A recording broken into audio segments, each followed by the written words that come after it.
এই গ্রুপ থেকে বের করে দে।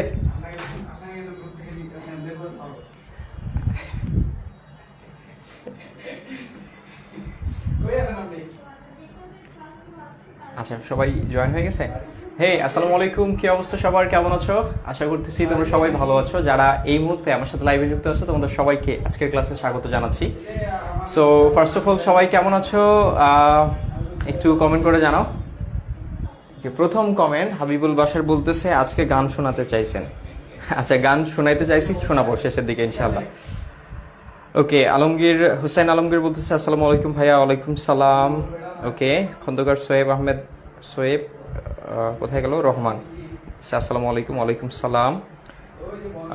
নন্দিনী দত্ত বলতেছে কেমন আছেন ভাইয়া? আলহামদুলিল্লাহ, ভালো আছি। ওকে, উর্মি চৌধুরী বলতেছে আসসালামু আলাইকুম ভাইয়া। ওয়ালাইকুম সালাম। ফারহানা সিমি বলতেছে আসসালামু আলাইকুম ভাইয়া। ওয়ালাইকুম সালাম।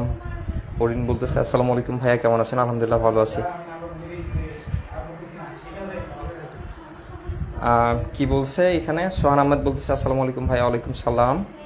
নন্দিনী বলছে ভাইয়ার হেটা শুনতে ভালোই লাগে। হ্যাঁ, শুনতে ভালো লাগে বলতে কোনটা? আচ্ছা,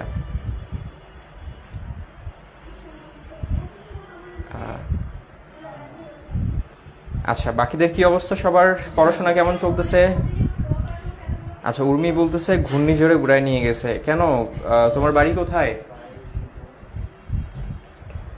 উর্মি, তোমার বাড়ি কোথায়? সিলেটে? আচ্ছা, নৌরিন নাহার বলতেছে আসসালামু আলাইকুম ভাইয়া। ওয়ালাইকুম সালাম।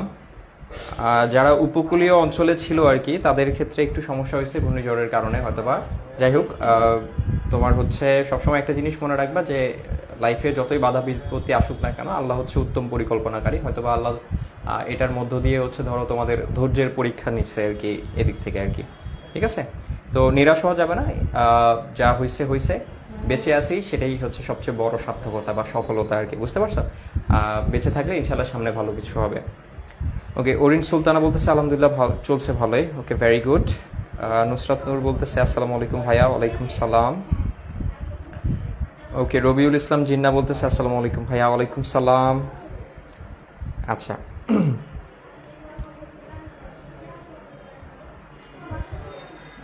তাহলে তোমাদের পড়াশোনা ঠিকঠাক চলতেছে, তাই না? আচ্ছা, ভালোভাবে চললেই ভালো। সোসিওলজিতে কোনো ধরনের সমস্যা আছে কিনা তোমাদের একটু আমাকে জানাবা কমেন্ট করে, কেমন? সমস্যা থাকলে অবশ্যই আমাকে জানাবা, আমি চেষ্টা করবো তোমাদের ওই বিষয়গুলো নিয়ে সলভ করে দেওয়ার। ওকে, মাহবুবা ফেরদৌস রুমি বলতেছে আসসালামু আলাইকুম ভাইয়া। ওয়ালাইকুম সালাম।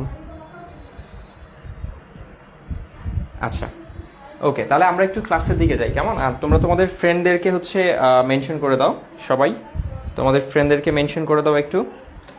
আজকে আমরা সোসিওলজি কি নিয়ে পড়বো বলো তো?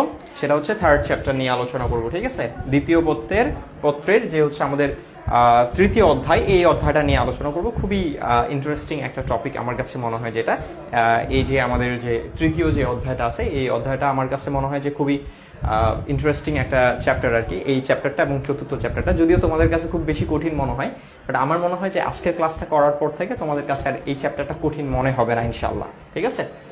আমি চেষ্টা করবো সহজভাবে তোমাদের ক্ষেত্রে তোমাদের জন্য উপস্থাপন করার, মানে তোমাদের কাছে উপস্থাপন করার। আচ্ছা, জাস্ট আ মিনিট। সানোয়ার, ওই পেনটা দে। ওকে,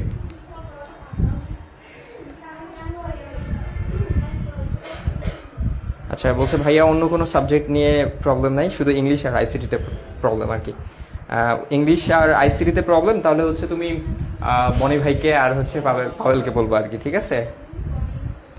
তোমরা হচ্ছে ধরো কি বলবো, বেস্ট টিচারদের ক্লাস করানো তো ইংলিশের, হ্যাঁ ঠিক আছে? তোমার বনি ভাইয়া তো তোমাদের কি বলবো, আর পাবেল ভাইয়া তো আর কি বলবো। যাই হোক, আচ্ছা যাই হোক, ওনারা ভালো পড়ায় আর কি। হ্যাঁ, এই বিষয়গুলো নিয়ে কোনো সন্দেহ নাই, তোমরাও জানো এটা, আমি জাস্ট একটু মজা করে বললাম আর কি। তো ক্লাসগুলো করো, আর ইংলিশ আর আইসিটির ক্ষেত্রে একটা জিনিস সবসময়ের জন্য মনে রাখবা যে প্র্যাকটিস করা লাগবে তোমাকে বেশি, ঠিক আছে? প্র্যাকটিস ছাড়া হবে না। এখন ভাইয়া প্র্যাকটিস তো সবাই করে, কিন্তু সবাই কি আর ভালো রেজাল্ট করে না। সো পারফেক্ট ওয়েতে তোমাকে প্র্যাকটিস করতে হবে। সো একটা জিনিস মনে রাখবা যে the more you practise the more you learn, ঠিক আছে? সো তুমি যত বেশি প্র্যাকটিস করবা তত বেশি শিখবা। বাট আমার কাছে যেটা মনে হয় যে প্র্যাকটিসটা তো করবা, প্র্যাকটিস তো পৃথিবীর সবাই করে, তাই না? কিন্তু তোমাকে পারফেক্ট ওয়েতে প্র্যাকটিস করতে হবে।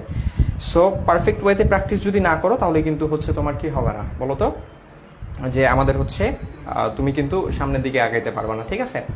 আচ্ছা, আমরা সবাই সচিন টেন্ডুলকারের নাম শুনছি, তাই না? সো সচিনকে আমরা কি জানি যে ক্রিকেটের অন্যতম একজন কি বলতে পারি, কিংবদন্তি বলতে পারি সচিনকে আর কি। আমরা জানি তার 49th সেঞ্চুরি আছে তোমার হচ্ছে ওয়ানডে ক্রিকেটে, এবং মোট হচ্ছে 100টার মতো তার হচ্ছে সেঞ্চুরি আছে। সো এখন কথা হচ্ছে এই যে সচিন যে একজন পারফেক্ট ক্রিকেটার হয়ে উঠলো বা কিংবদন্তি হয়ে উঠলো ক্রিকেটের ক্ষেত্রে, সেটা কি সে এমনি এমনি হয়ে উঠছে? না, অবশ্যই সচিনের মধ্যে এমন কিছু জিনিস ছিল যেটা অন্যদের মধ্যে নেই। সবাই কিন্তু ক্রিকেট খেলে ছোটবেলা থেকে, যারা ক্রিকেট প্রফেশনের সাথে আছে প্রত্যেকটা প্লেয়ারই কিন্তু ছোটবেলা থেকে কি করে, ক্রিকেট খেলে। বাট সচিনের মতো এখন পর্যন্ত হতে পারেনি। কেন? কারণ সচিন কি করতো, পারফেক্ট ওয়েতে প্র্যাকটিসগুলো করতো। তোমরা অন্যান্য ক্রিকেটের যে নেটে যে প্র্যাকটিস করার যে বিষয়গুলো, বল ফেস করার সময় যদি দেখো যে তারা শুধু নেটে ফেস করতেছে, বাট সচিন কিছু ডিফারেন্ট টেকনিক অবলম্বন করতো। যেমন সে তার পিচের মধ্যে কি করতো, পানি দিত, ঠিক আছে? ওই পানির উপর বল থ্রো করে সে ওই বলটাকে মানে দেখে দেন হচ্ছে তোমার হচ্ছে কাট করার চেষ্টা করতো, ড্রাইভ করার চেষ্টা করতো, মানে ওই বলটাকে দেখে খেলা ট্রাই করতো। সো এরকম কিছু কিছু ধরনের টেকনিক সে অবলম্বন করতে বলেই সে কিন্তু কি হয়েছে, পারফেক্ট হয়েছে আর কি, ঠিক আছে? আজকে কিন্তু আমরা তাকে ক্রিকেটের কিংবদন্তি বলে থাকি। কেন বলি? ওই যে পারফেক্ট ওয়েতে প্র্যাকটিসটা করছে। সো প্র্যাকটিস সবাই করে, লিটন দাসও প্র্যাকটিস করে, তোমার বাকি যারা ক্রিকেটার আছে তারাও প্র্যাকটিস করে, সচিনও প্র্যাকটিস করে। সো প্র্যাকটিসের মধ্যে ডিফারেন্স আছে, ঠিক আছে? সো তার যে প্র্যাকটিসটা সেটা পারফেক্ট ওয়েতে প্র্যাকটিস ছিল, বাট বাকিরা কিন্তু এটা এক্সিকিউট করতে পারে না। সো তোমাকে কি করতে হবে, পারফেক্ট ওয়েতে প্র্যাকটিস করতে হবে, ঠিক আছে? তবেই তুমি কিন্তু কি করতে পারবা, যে তোমার কাঙ্ক্ষিত লক্ষ্যে পৌঁছাতে পারবা। আদারওয়াইজ কিন্তু হবে না। Practice makes a man perfect, but আমি মনে করি perfect practice make you more capable of, ঠিক আছে? সো এই বিষয়টা মনে রাখবা।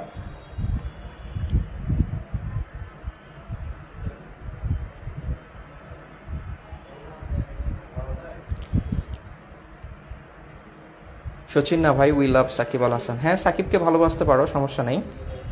ওকে, আলমামুন বলতেছে আসসালামু আলাইকুম ভাইয়া। ওয়ালাইকুম সালাম। আচ্ছা, আমরা তাহলে একটু পড়াশোনার দিকে ঢুকে। হ্যাঁ, আচ্ছা, কক্সবাজারে আমার বাড়ি ভাইয়া। সবার কল পাইছি কিন্তু আপনার কল এখনো পাইনি। আমার কল পেয়ে যাবা ইনশাল্লাহ। আমিও কল দেওয়া শুরু করছি গতদিন থেকে, ইনশাল্লাহ পেয়ে যাবা। আচ্ছা, আমরা একটু ইয়ার মধ্যে যাই। হ্যাঁ,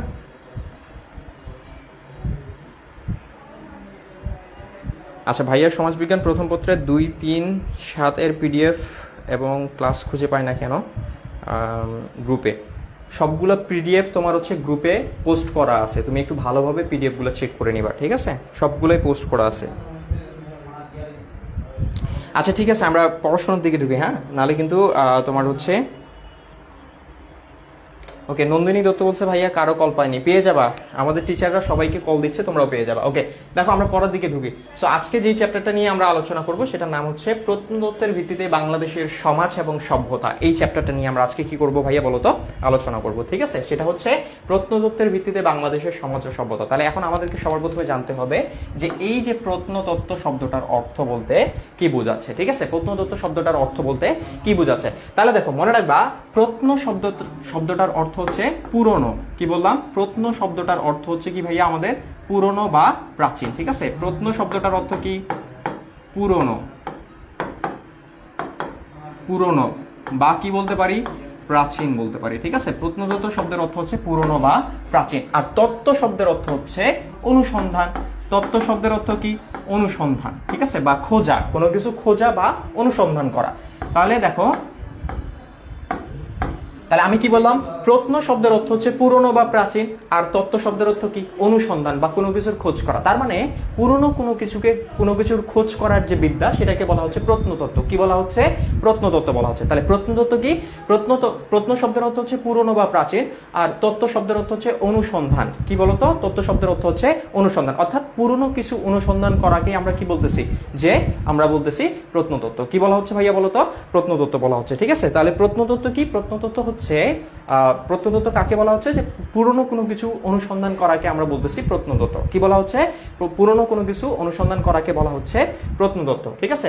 সো এই যে প্রত্নতত্ত্ব, এই প্রত্নতত্ত্বের মাধ্যমে কি করা হয় ভাইয়া, যে আমাদের বিভিন্ন ধরনের যে প্রত্নতাত্ত্বিক নিদর্শনগুলো আছে এই নিদর্শনগুলোর মাধ্যমে কি করা হয়, যে আমাদের কোনো কিছুকে খুঁজে বের করার চেষ্টা করা হয়। যেমন ধরো আমরা যদি কি করি, আমরা অনেক সময় কি করি যে আমরা যখন জাদুঘরের মধ্যে যাই বা হচ্ছে ধরো অন্য কোনো ধরনের প্রাচীন আমলের যখন কোনো কিছু দেখি, এখন কথা হচ্ছে এই যে আমাদের যে প্রত্নতাত্ত্বিক যে নিদর্শন বলতে কি বোঝাচ্ছে, অর্থাৎ যে প্রাচীনকালের মানুষজনরা, অর্থাৎ প্রাচীনকালের মানুষরা আসলে যেই জিনিসপত্রগুলো তারা ব্যবহার করতো সেগুলোকে বলা হচ্ছে কি আমাদের প্রত্নতাত্ত্বিক নিদর্শন। কি বলা হচ্ছে ভাইয়া, প্রত্নতাত্ত্বিক নিদর্শন।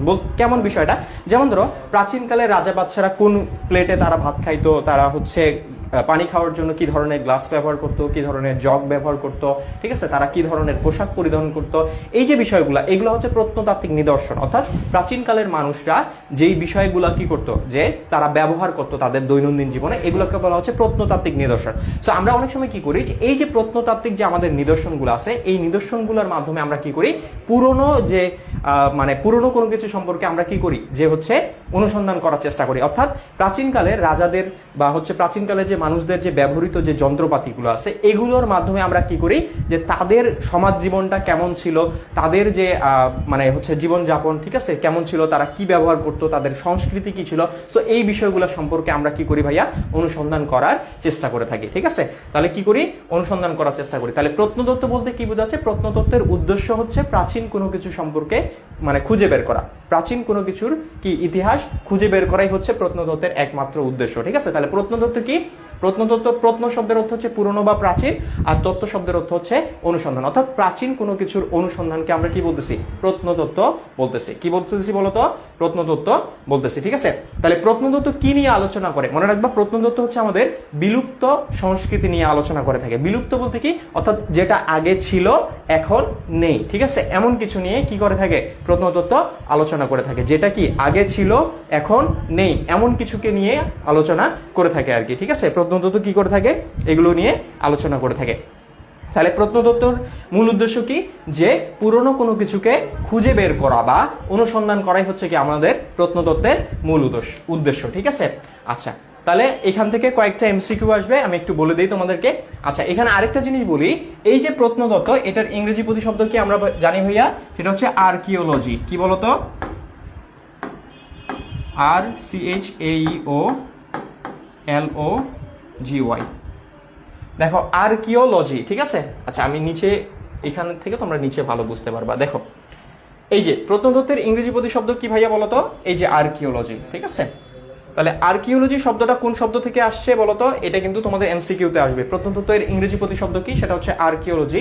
এই আর্কিওলজি শব্দটা আসছে আমাদের গ্রিক শব্দ আর্খায়োস এবং লজিয়া থেকে। কোথা থেকে, এই যে আর্খায়োস এবং লজিয়া থেকে আমাদের এই আর্কিওলজি শব্দটা আসছে। এখন আর্খায়োস শব্দের অর্থ কি, আর্খায়োস শব্দের অর্থ হচ্ছে আমাদের যে প্রাচীন, কি বলতো, প্রাচীন। আর লজিয়া শব্দের অর্থ হচ্ছে বিদ্যা। লজিয়া শব্দের অর্থ কি ভাইয়া, বিদ্যা। ঠিক আছে, তাহলে এখান থেকে এমসিকিউর জন্য আসবে আর কি। ঠিক আছে, কি আসবে, যে প্রত্নতত্ত্ব এর ইংরেজি প্রতিশব্দ কি, সেটা হচ্ছে আর্কিওলজি। আর্কিওলজি শব্দটা কোন শব্দ থেকে আসছে, গ্রিক শব্দ থেকে আসছে। গ্রিক শব্দ আর্খায়োস এবং লজিয়া থেকে। আর্খায়োস শব্দের অর্থ কি, প্রাচীন, আর লজিয়া শব্দের অর্থ হচ্ছে বিদ্যা। অর্থাৎ প্রাচীন কোনো কিছু যে অনুসন্ধান করা বা খুঁজে বের করার যে বিদ্যাটা, সেটাকে আমরা বলতেছি প্রত্নতত্ত্ব। কি বলতেছি ভাইয়া, প্রত্নতত্ত্ব। তবে হ্যাঁ, এখানে একটা জিনিস মনে রাখবা তোমরা, যে এই প্রত্নতত্ত্ব আমরা সমাজবিজ্ঞানে পড়তেছি, ঠিক আছে, বাট এটা কিন্তু সমাজবিজ্ঞানের কোনো শাখা না, এটা হচ্ছে নৃবিজ্ঞানের একটা শাখা। খুবই গুরুত্বপূর্ণ, এমসিকিউতে আসবে। প্রত্নতত্ত্ব হচ্ছে আমাদের নৃবিজ্ঞানের একটা শাখা। কোথাকার শাখা ভাইয়া, নৃবিজ্ঞানের একটা শাখা, এমসিকিউতে আসবে কিন্তু। ঠিক আছে, তাহলে প্রত্নতত্ত্ব কাকে বলা হচ্ছে, প্রত্নতত্ত্ব হচ্ছে কি, এক কথায় যদি বলি, প্রত্নতত্ত্ব হচ্ছে আমাদের বিলুপ্ত সংস্কৃতির অধ্যয়ন। কি বলতো ভাইয়া, বিলুপ্ত সংস্কৃতির অধ্যয়ন। অর্থাৎ যেই সংস্কৃতিটা আগে ছিল বাট এখন নেই, ওই সংস্কৃতিটা নিয়ে যে আমাদের অধ্যয়ন, সেটাকে বলা হচ্ছে প্রত্নতত্ত্ব। অর্থাৎ যেই সংস্কৃতিটা আগে ছিল, আমরা কি করি, যে তাদের যে প্রত্নতাত্ত্বিক যে নিদর্শনগুলো আছে ওগুলো দেখে আমরা কি করি, যে তাদের জীবনযাপন কেমন ছিল, তাদের সংস্কৃতি কেমন ছিল, এই বিষয়গুলো খুঁজে বের করার চেষ্টা করি। এমন কথা হচ্ছে প্রাচীনকালের যে মানুষদের কথা আছে, ঠিক আছে, প্রাচীনকালের মানুষদের যে ইতিহাসগুলো, এগুলো আমরা কিভাবে জানতে পারছি, আমরা তাদের প্রত্নতাত্ত্বিক নিদর্শনগুলো দেখে বুঝতে পারতেছি, তাই না। আমরা কি বলতেছি, প্রাচীনকালের মানুষ কি করতো, পাথরের হাতিয়ার তারা ব্যবহার করতো। আমরা বলতেছি পাথরের হাতিয়ার ব্যবহার করতো, বাট ওটাকে আমরা দেখছি, আমরা কিন্তু দেখিনি। আমরা কিভাবে বুঝতেছি, এই যে তাদের যে প্রত্নতাত্ত্বিক যে নিদর্শনগুলো, অর্থাৎ তারা যে পাথরের হাতিয়ারগুলো যে ব্যবহার করতো, এগুলো আমরা খুঁজে পাইছি,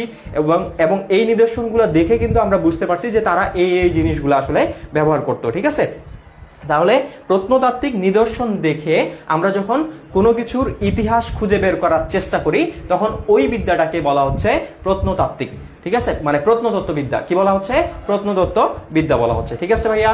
তাহলে প্রত্নতত্ত্ব কি? প্রত্নতত্ত্ব হচ্ছে বিলুপ্ত সংস্কৃতির অধ্যয়ন, অর্থাৎ যেই সংস্কৃতিটা আমাদের আগে ছিল এখন নেই, এমন একটা সংস্কৃতির ইতিহাসটাকে খুঁজে বের করাই হচ্ছে প্রত্নতত্ত্বের মূল উদ্দেশ্য, ঠিক আছে। মূল উদ্দেশ্য কি? যে প্রাচীন কোনো কিছুর ইতিহাস খুঁজে বের করা। তাহলে এখানে কয়েকটা এমসিকিউর জন্য আমি তোমাদেরকে ধরাই দেই সুন্দরভাবে, এগুলো কিন্তু পরীক্ষার জন্য আসবে, ঠিক আছে, খুবই গুরুত্বপূর্ণ। তাহলে এখানে প্রশ্ন আসবে যে প্রত্ন শব্দের অর্থ কি। দেখো, প্রত্ন শব্দের অর্থ হচ্ছে পুরনো বা প্রাচীন। তারপরে তত্ত্ব শব্দের অর্থ কি ভাইয়া? দেখো, প্রত্ন শব্দের অর্থ হচ্ছে পুরনো বা প্রাচীন, প্রশ্ন আসবে কিন্তু, ঠিক আছে। এরপর তত্ত্ব শব্দের অর্থ কি? তত্ত্ব শব্দের অর্থ হচ্ছে অনুসন্ধান বা অধ্যয়ন। তাহলে প্রত্নতত্ত্ব কি? প্রত্নতত্ত্ব হচ্ছে দেখো পুরনো কোনো কিছুকে খুঁজে বের করা বা অনুসন্ধান করাকে আমরা কি বলতেছি? প্রত্নতত্ত্ব বলতেছি। পুরনো কোনো কিছুকে খুঁজে বের করা বা অনুসন্ধান করাকে আমরা বলতেছি প্রত্নতত্ত্ব। এক কথায় যদি বলি তাহলে বিলুপ্ত সংস্কৃতির যে অধ্যয়ন সেটাকেই বলা হয় আমাদের প্রত্নতত্ত্ব। বিলুপ্ত সংস্কৃতির অধ্যয়নকে কি বলা হয় ভাইয়া? প্রত্নতত্ত্ব বলা হয়। প্রত্নতত্ত্বের মূল লক্ষ্য কি? আমি একটু আগেই বললাম যে প্রাচীনকালের মানুষের ইতিহাস খুঁজে বের করা। তাহলে এমসিকিউতে আসবে কিন্তু প্রত্নতত্ত্বের মূল লক্ষ্য কি? সেটা হচ্ছে প্রাচীনকালের যে মানুষ ছিল তাদের ইতিহাসটা খুঁজে বের করাই হচ্ছে আমাদের প্রত্নতত্ত্বের মূল লক্ষ্য, ঠিক আছে। এরপরে প্রত্নতত্ত্ব কোন বিজ্ঞানের শাখা? এটা এমসিকিউতে আসবে। তাহলে প্রত্নতত্ত্ব কি? প্রত্নতত্ত্ব শব্দের অর্থ কি? প্রত্ন শব্দের অর্থ কি? তত্ত্ব শব্দের অর্থ কি? প্রত্নতত্ত্ব কি? প্রত্নতত্ত্বের মূল উদ্দেশ্য কি? এগুলো কিন্তু তোমার কি আসবে ভাইয়া? পরীক্ষায় আসবে, ঠিক আছে। এগুলো এমসিকিউর জন্য নোট করে রাখবা। প্রত্নতত্ত্ব কোন বিজ্ঞানের শাখা? সেটা হচ্ছে নৃবিজ্ঞানের শাখা। কোথাকার? নৃবিজ্ঞানের শাখা, ঠিক আছে। প্রত্নতত্ত্বের ইংরেজি প্রতিশব্দ কি? একটু আগেই বললাম যে আর্কিওলজি।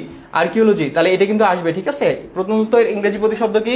সেটা হচ্ছে আর্কিওলজি। এই আর্কিওলজি শব্দটা কোথা থেকে আসছে? গ্রিক শব্দ আর্খায়ুস এবং লজিয়া থেকে। আর্খায়ুস শব্দের অর্থ কি? প্রাচীন। লজিয়া শব্দের অর্থ কি? বিদ্যা। এগুলো এমসিকিউর জন্য সুন্দরভাবে নোট করবা। এখানে একটা জিনিস তোমাদের জন্য আমি বলে রাখি, সেটা হচ্ছে এই যে আর্কিওলজি শব্দটা আছে না, এটা তোমাদের এডমিশনে আসবে, ঠিক আছে। এডমিশনে ইংলিশের একটা টপিক থাকে যেটার নাম হচ্ছে স্পেলিং।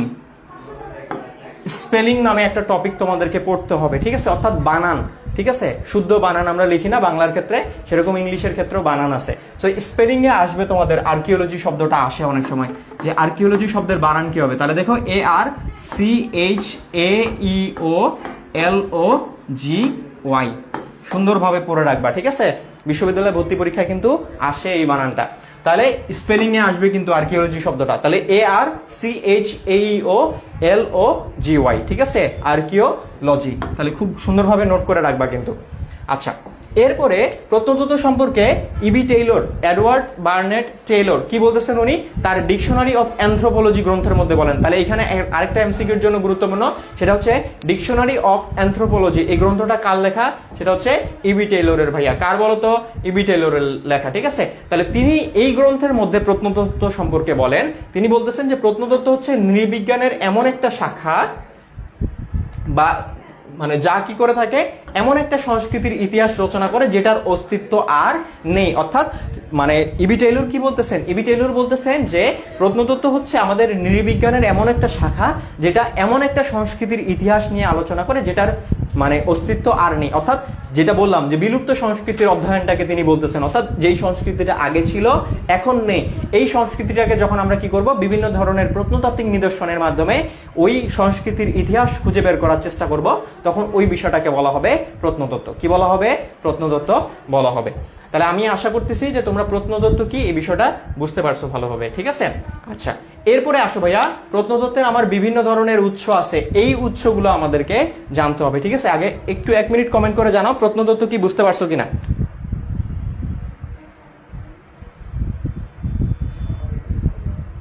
আর্কিওলজি শব্দটা কিন্তু তোমাদের ইয়াতে আসবে, বিশ্ববিদ্যালয় ভর্তি পরীক্ষায় আসে অনেক সময়, ঠিক আছে। সো পড়ে রাখবা।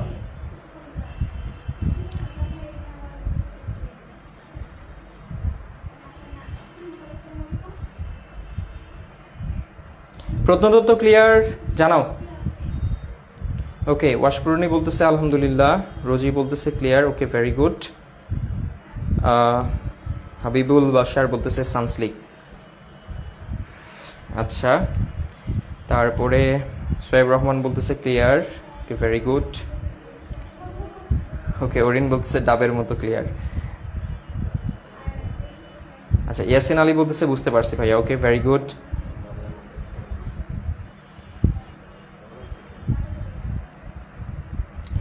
আচ্ছা ঠিক আছে, ভেরি গুড। তাহলে আমরা সামনের দিকে যাই, কেমন? ওকে, প্রত্নতত্ত্বের উৎস সম্পর্কে এখন জানবো আমরা। কি করব? প্রত্নতত্ত্বের উৎস সম্পর্কে জানবো, ঠিক আছে? প্রত্নতত্ত্বের কি করব? আচ্ছা ভাইয়া, এই চ্যাপ্টার থেকে সিকিউ কয়টা আসবে? দুইটা। কয়টা আসবে? দুইটা সিকিউ আসবে, ঠিক আছে? কারণ এখানে তিনটা টপিক আছে টোটাল। একটা হচ্ছে তোমার বিভিন্ন ধরনের যুগের নাম আছে এখানে একটা, দ্বিতীয়ত হচ্ছে তোমার এখানে একটা সভ্যতা আছে, সিন্ধু সভ্যতা আছে, এইটা একটা, তারপরে ওই মানে আমাদের বিভিন্ন ধরনের প্রত্নতাত্ত্বিক নিদর্শন আছে, এইটা একটা। সো তিনটা সেক্টর আছে যেখান থেকে প্রশ্ন হতে পারে আর কি। যেহেতু তিনটা টপিক আছে, সো এই তিনটা টপিক থেকে দুইটা কোশ্চেন মিনিমাম আসবে এই চ্যাপ্টার থেকে আর কি, ঠিক আছে? সর্বনিম্ন দুইটা প্রশ্ন আসবে। সো দেখো, প্রত্নতত্ত্বের উৎস, দেখো প্রাচীন সাহিত্যগুলো কি করে আমাদের প্রত্নতত্ত্বের উৎস হিসেবে কাজ করে থাকে। তোমরা প্রাচীন ট্রয় নগরীর কথা শুনছো, তাই না? ট্রয় নগরীর বর্তমান অবস্থান কোথায়? আমি যখন তোমাদেরকে ফ্রিতে পড়াই তখন আমি তোমাদেরকে বলছিলাম, স্বপ্নপূরণ প্রিমিয়াম ব্যাচের যখন আমি তোমাদেরকে পড়াই তখন আমি বলছিলাম ট্রয় নগরীর বর্তমান অবস্থান হচ্ছে তুরস্কতে। কোথায়? তুরস্কতে। এবং এটা কিন্তু তোমাদের এই যে গুচ্ছের যে আমাদের খ ইউনিটের যে ভর্তি পরীক্ষা হইলো না, তোমাদের যে খ ইউনিট, এখানে কিন্তু আসছিল এটা, ঠিক আছে? যে প্রাচীন ট্রয় নগরীর অবস্থান কোথায়? তাহলে আমি বলছিলাম তুরস্কতে। কোথায়? তুরস্কতে, ঠিক আছে? ট্রয় নগরীর অবস্থান হচ্ছে তুরস্কতে। সো দেখো, এটা কিন্তু আমি বলছিলাম তোমাদেরকে স্বপ্নপূরণ প্রিমিয়াম ব্যাচে, ঠিক আছে? বাট এইটা কিন্তু কোথায় আসছে দেখো, তোমাদের হচ্ছে এডমিশনে আসছে। কিন্তু তোমার কোথায় আসছে? এডমিশনে আসছে, মানে খ ইউনিটের হচ্ছে দেখবা জিকে টপিকটাতে আসছে যে প্রাচীন ট্রয় নগরীর অবস্থান কোথায়, ঠিক আছে? সো এটা হচ্ছে তুরস্কতে। আচ্ছা, যারা ক্লাসটা করছিল ওই সময় তাদের মনে থাকার কথা। এডমিশনের কোয়েশ্চেনগুলো ধরায় দেওয়ার জন্য অসংখ্য ধন্যবাদ ভাই। আমি এটাই করি, ঠিক আছে? শুধু একাডেমিক না, দুইটাই আমি হচ্ছে তোমাদেরকে চেষ্টা করি ধরায় দেওয়ার, যে কোথা থেকে প্রশ্ন আসবে। আচ্ছা, তাহলে দেখো এটা কিন্তু আসবে। ট্রয় নগরীর অবস্থান কোথায়? তুরস্কতে, জেনে রাখো কিন্তু, হ্যাঁ? এটা এডমিশনে কাজে লাগবে। সো দেখো, এই যে প্রাচীন যে সাহিত্যগুলো আছে এগুলো কি করে ভাইয়া? প্রত্নতত্ত্বের উৎস হিসেবে কাজ করে। কিভাবে? যেমন ধরো, আমরা হোমারের নাম শুনছি, তাই না? মহাকবি হোমারের নাম আমরা শুনছি। আমরা জানি হোমারের দুইটা বিখ্যাত মহাকাব্য ছিল, একটা নাম হচ্ছে ওডিসি আর একটা হচ্ছে ইলিয়াড, ঠিক আছে? এই দুইটা হচ্ছে কি ছিল? তার মহাকাব্য ছিল আর কি, হোমারের আর কি, ঠিক আছে? সো হোমারের যে ইলিয়াড যে মহাকাব্যটা ছিল, এই মহাকাব্যটা পড়ে কিন্তু আমরা কি করি? প্রাচীন ট্রয় নগরীর অবস্থানটা আমরা আসলে জানতে পারি আর কি, ঠিক আছে? প্রাচীন ট্রয় নগরীর অবস্থানটা আমরা জানতে পারি। তাহলে দেখো, এই যে প্রাচীন সাহিত্য, ঠিক আছে, হোমারের একটা মহাকাব্য ছিল যেটার নাম হচ্ছে, দুইটা মহাকাব্য ছিল কিন্তু, একটা নাম হচ্ছে ওডিসি আর একটা হচ্ছে ইলিয়াড। সো এই যে ইলিয়াড যে মহাকাব্যটা ছিল, এই ইলিয়াড মহাকাব্যটা যদি তুমি পড়ো তাহলে তুমি ট্রয় নগরী ধ্বংসের যে কারণগুলো বা কিভাবে ধ্বংস হয়েছিল এই বিষয়টা সম্পর্কে তুমি জানতে পারবা, ঠিক আছে? এই বিষয়টা সম্পর্কে তুমি জানতে পারবা। তাহলে দেখো, প্রাচীন সাহিত্য পড়ে তুমি ট্রয় নগরীর অবস্থান জানতে পারতেছ। তার মানে প্রাচীন সাহিত্যগুলো কি করতেছে? তোমার প্রত্নতত্ত্বের উৎস হিসেবে কাজ করতেছে, ঠিক আছে?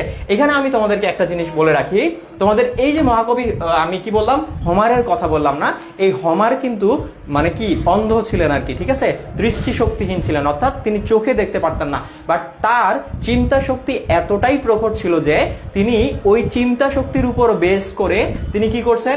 যে এই যে দুইটা মহাকাব্য তিনি রচনা করছেন, একটা হচ্ছে ইলিয়াড আর একটা হচ্ছে ওডিসি, ঠিক আছে? একটা হচ্ছে ইলিয়াড আর একটা হচ্ছে ওডিসি। ইলিয়াডের মধ্যে তিনি কি করছেন? ইলিয়াডের মধ্যে হচ্ছে তিনি ট্রয় নগরী ধ্বংসের যে ঘটনাটা, এই বিষয়টাকে তিনি বর্ণনা করছেন।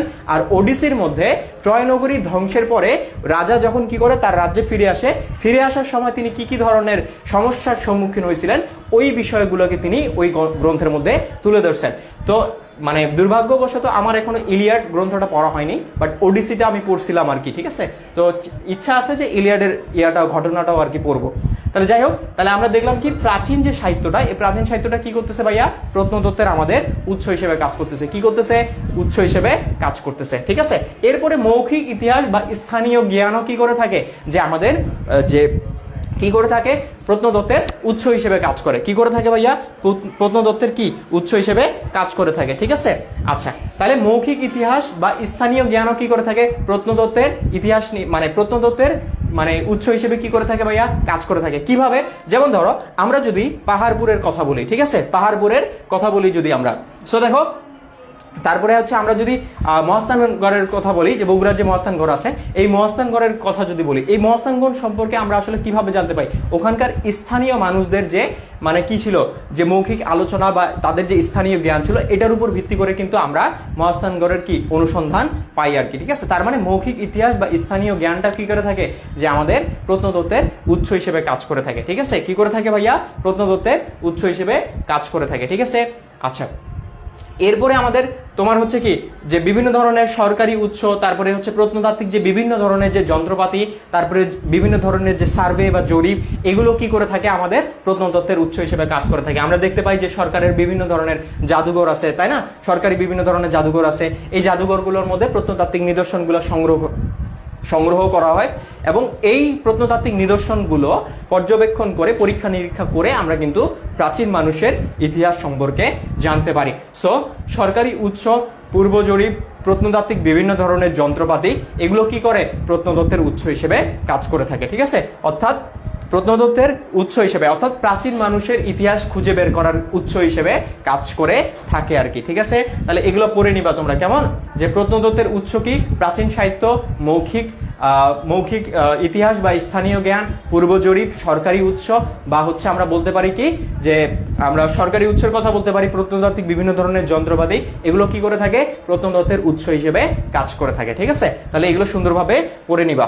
পরেরটা দেখো ভাইয়া, বলছে প্রত্নতত্ত্বের সময়কালের ভিত্তিতে সমাজের শ্রেণী বিভাগ। এখন আমরা এই বিষয়টা নিয়ে একটু আলোচনা করার চেষ্টা করব। ঠিক আছে, প্রত্নতত্ত্বের সময়কালের ভিত্তিতে সমাজের শ্রেণী বিভাগ। মনে রাখবা, লিখন শক্তির উপর ভিত্তি করে মানব ইতিহাসকে দুই ভাগে ভাগ করা হয়েছে। কয় ভাগে ভাগ করা হয়েছে ভাইয়া? দুই ভাগে। কিসের উপর ভিত্তি করে? লিখন শক্তির উপর ভিত্তি করে। ঠিক আছে, সো দেখো, লিখন শক্তির উপর ভিত্তি করে মানব ইতিহাসকে দুই ভাগে ভাগ করা হয়। একটা হচ্ছে পাথরের যুগ, আরেকটা হচ্ছে ধাতুর যুগ। ঠিক আছে, তাহলে মানব সভ্যতাকে দুই ভাগে ভাগ করা হয়ে থাকে, সেটা হচ্ছে লিখন শক্তির উপর ভিত্তি করে। একটা হচ্ছে পাথরের যুগ, আরেকটা হচ্ছে ধাতুর যুগ। ঠিক আছে, এমসিকিউতে আসতে পারে কিন্তু। লিখন শক্তির উপর ভিত্তি করে মানব ইতিহাসকে কয় ভাগে ভাগ করা হয়েছে? দুই ভাগে। একটা হচ্ছে পাথরের যুগ, আরেকটা হচ্ছে ধাতুর যুগ। এরপরে মানুষের ব্যবহারের যে ব্যবহৃত যে বিভিন্ন ধরনের হাতিয়ার আছে না, এই হাতিয়ারের ব্যবহারের উপর ভিত্তি করে প্রত্নতত্ত্ববিদরা মানব সমাজকে বা মানুষের যে ইতিহাস, মানব ইতিহাসকে তিন ভাগে ভাগ করছে। কয় ভাগে ভাগ করছে ভাইয়া? তিন ভাগে ভাগ করছে। কিসের উপর ভিত্তি করে? হাতিয়ারের ব্যবহারের উপর, অর্থাৎ তারা কি ধরনের হাতিয়ার ব্যবহার করত, ওই হাতিয়ারের ব্যবহারের উপর প্রত্নতত্ত্ববিদরা মানব ইতিহাসকে তিন ভাগে বিভক্ত করছে। একটা হচ্ছে পুরনো প্রস্তর, একটা হচ্ছে নব্য প্রস্তর, আরেকটা হচ্ছে ধাতুর যুগ। ঠিক আছে, একটা পুরনো প্রস্তর, একটা নব্য প্রস্তর, আরেকটা হচ্ছে ধাতুর যুগ। আচ্ছা, কেউ আবার এই যে ধাতুর যুগটা যে আছে না, এই ধাতুর যুগকে দুই ভাগে বিভক্ত করছে।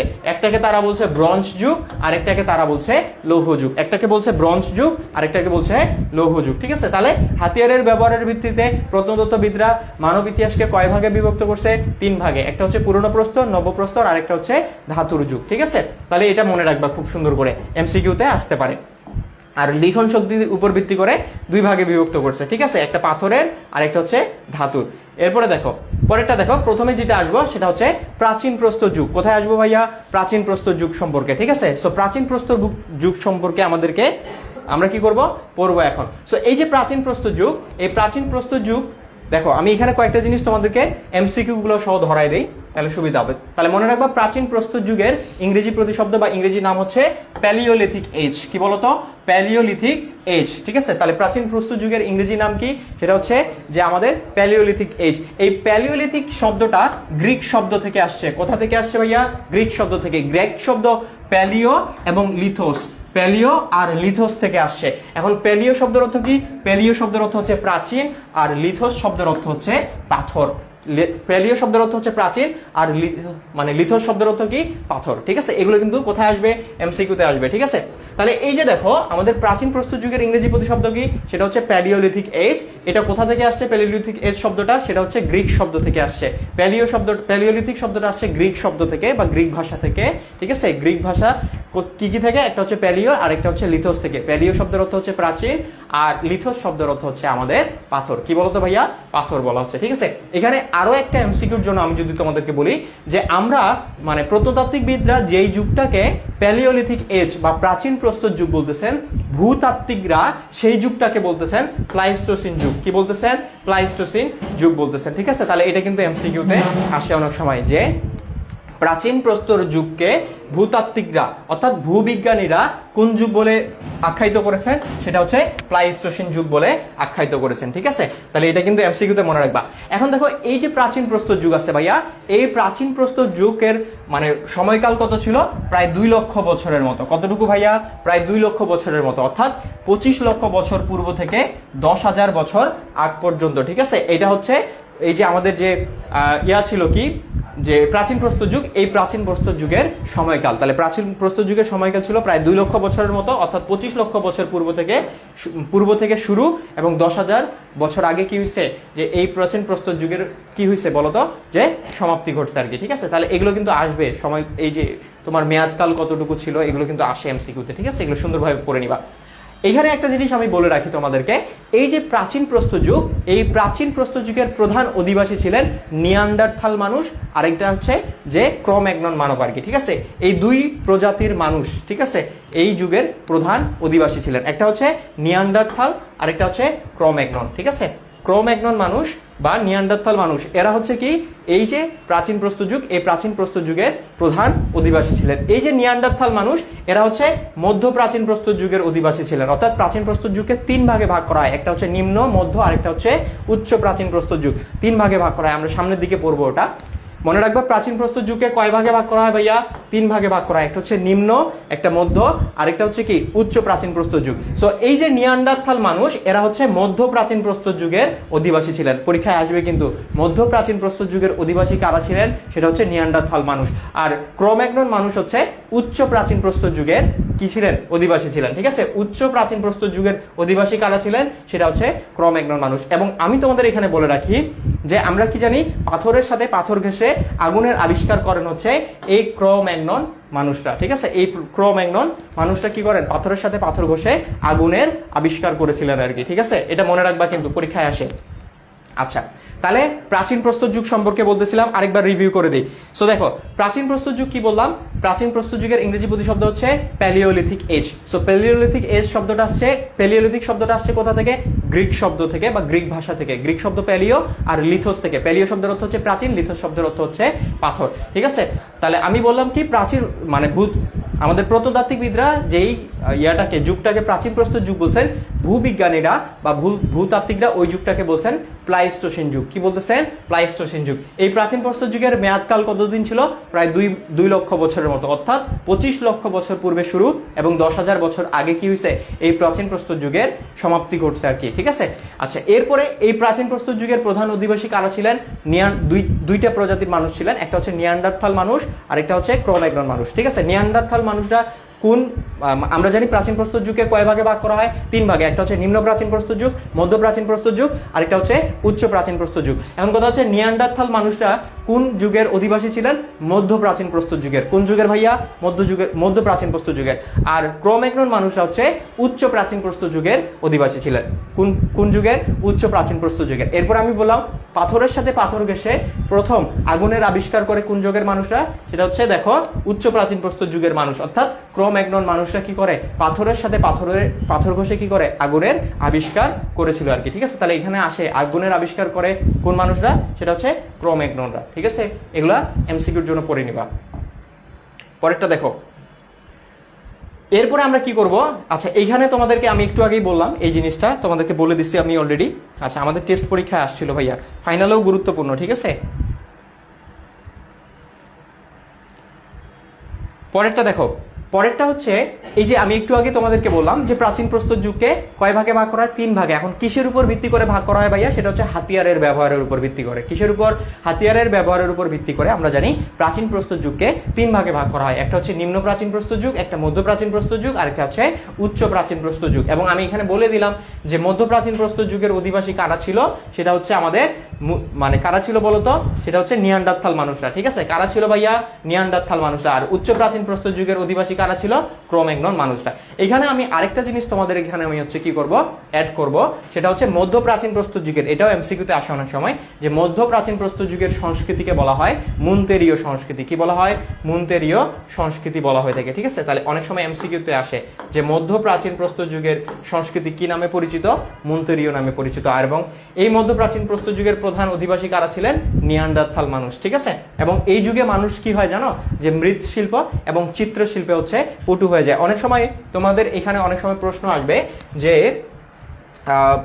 তোমার উদ্দীপকের দিকে আসে কি, আচ্ছা ওইটা সামনের দিকে যখন প্রশ্ন সলভ করবো তখন আমি ওটা ধরাই দিব তোমাদেরকে, যে তারা কি করতো, তোমার হচ্ছে ধরো পাহাড়ের বা গুহায় তারা কি করতো, যে আমাদের হচ্ছে চিত্র অঙ্কন করতো আর কি। হ্যাঁ, এই যে প্রাচীন প্রস্তর যুগের মানুষরা যারা ছিল ওরা কি করতো, যে তারা যেখানে বসবাস করতো ওইখানকার যে ওয়ালগুলো ছিল ওখানে তারা কি করতো বলতো, যে তারা হচ্ছে বিভিন্ন ধরনের শিকারের যে চিত্রগুলা, এই চিত্রগুলা তারা আবিষ্কার করতো। সো এটা কোন যুগের মানুষরা? এটা হচ্ছে প্রাচীন প্রস্তর যুগের মানুষরা। আমরা সামনের দিকে যখন সিকিউ সলভ করবো তখন হচ্ছে আমি ওই বিষয়টা ধরাই দিব আর কি, ঠিক আছে? আচ্ছা, এরপরে দেখো প্রাচীন প্রস্তর যুগের বৈশিষ্ট্য, খুবই গুরুত্বপূর্ণ এবং খুব সহজভাবে বলে দিব। জাস্ট এই পয়েন্টগুলো মাথার মধ্যে রাখলেই তুমি প্রাচীন প্রস্তর যুগ সম্পর্কে সবকিছু বুঝতে পারবা, ঠিক আছে? কি করতে পারবা ভাইয়া? সবকিছু বুঝতে পারবা। দেখো, প্রথম বিষয় হচ্ছে খাদ্য সংগ্রহ। মনে রাখবা, প্রাচীন প্রস্তর যুগের যে মানুষরা ছিল তারা ছিল প্রকৃতির উপর নির্ভরশীল। কিসের উপর নির্ভরশীল ছিল ভাইয়া? প্রকৃতির উপর নির্ভরশীল ছিল, ঠিক আছে? অর্থাৎ তারা প্রকৃতি থেকে যা পাইতো তাই তারা খাদ্য হিসেবে গ্রহণ করতো, তারা নিজেরা কিছু উৎপাদন করতে পারতো না। খুব ভালোভাবে মনে রাখবা। তাহলে প্রাচীন প্রস্তর যুগের মানুষরা খাদ্য সংগ্রহ করতো কিভাবে? তারা খাদ্য সংগ্রহের ক্ষেত্রে প্রকৃতির উপর নির্ভরশীল ছিল, অর্থাৎ প্রকৃতি থেকে তারা যা পাইতো তাই তারা খাদ্য হিসেবে গ্রহণ করত এবং তারা নিজেরা কোনো কিছু উৎপাদন করতে পারতো না, প্রথম কথা। দ্বিতীয় হচ্ছে তারা ছিল কি? যাযাবর ছিল। কি ছিল ভাইয়া? যাযাবর ছিল। এখন কথা হচ্ছে তারা যাযাবর কি কারণে ছিল?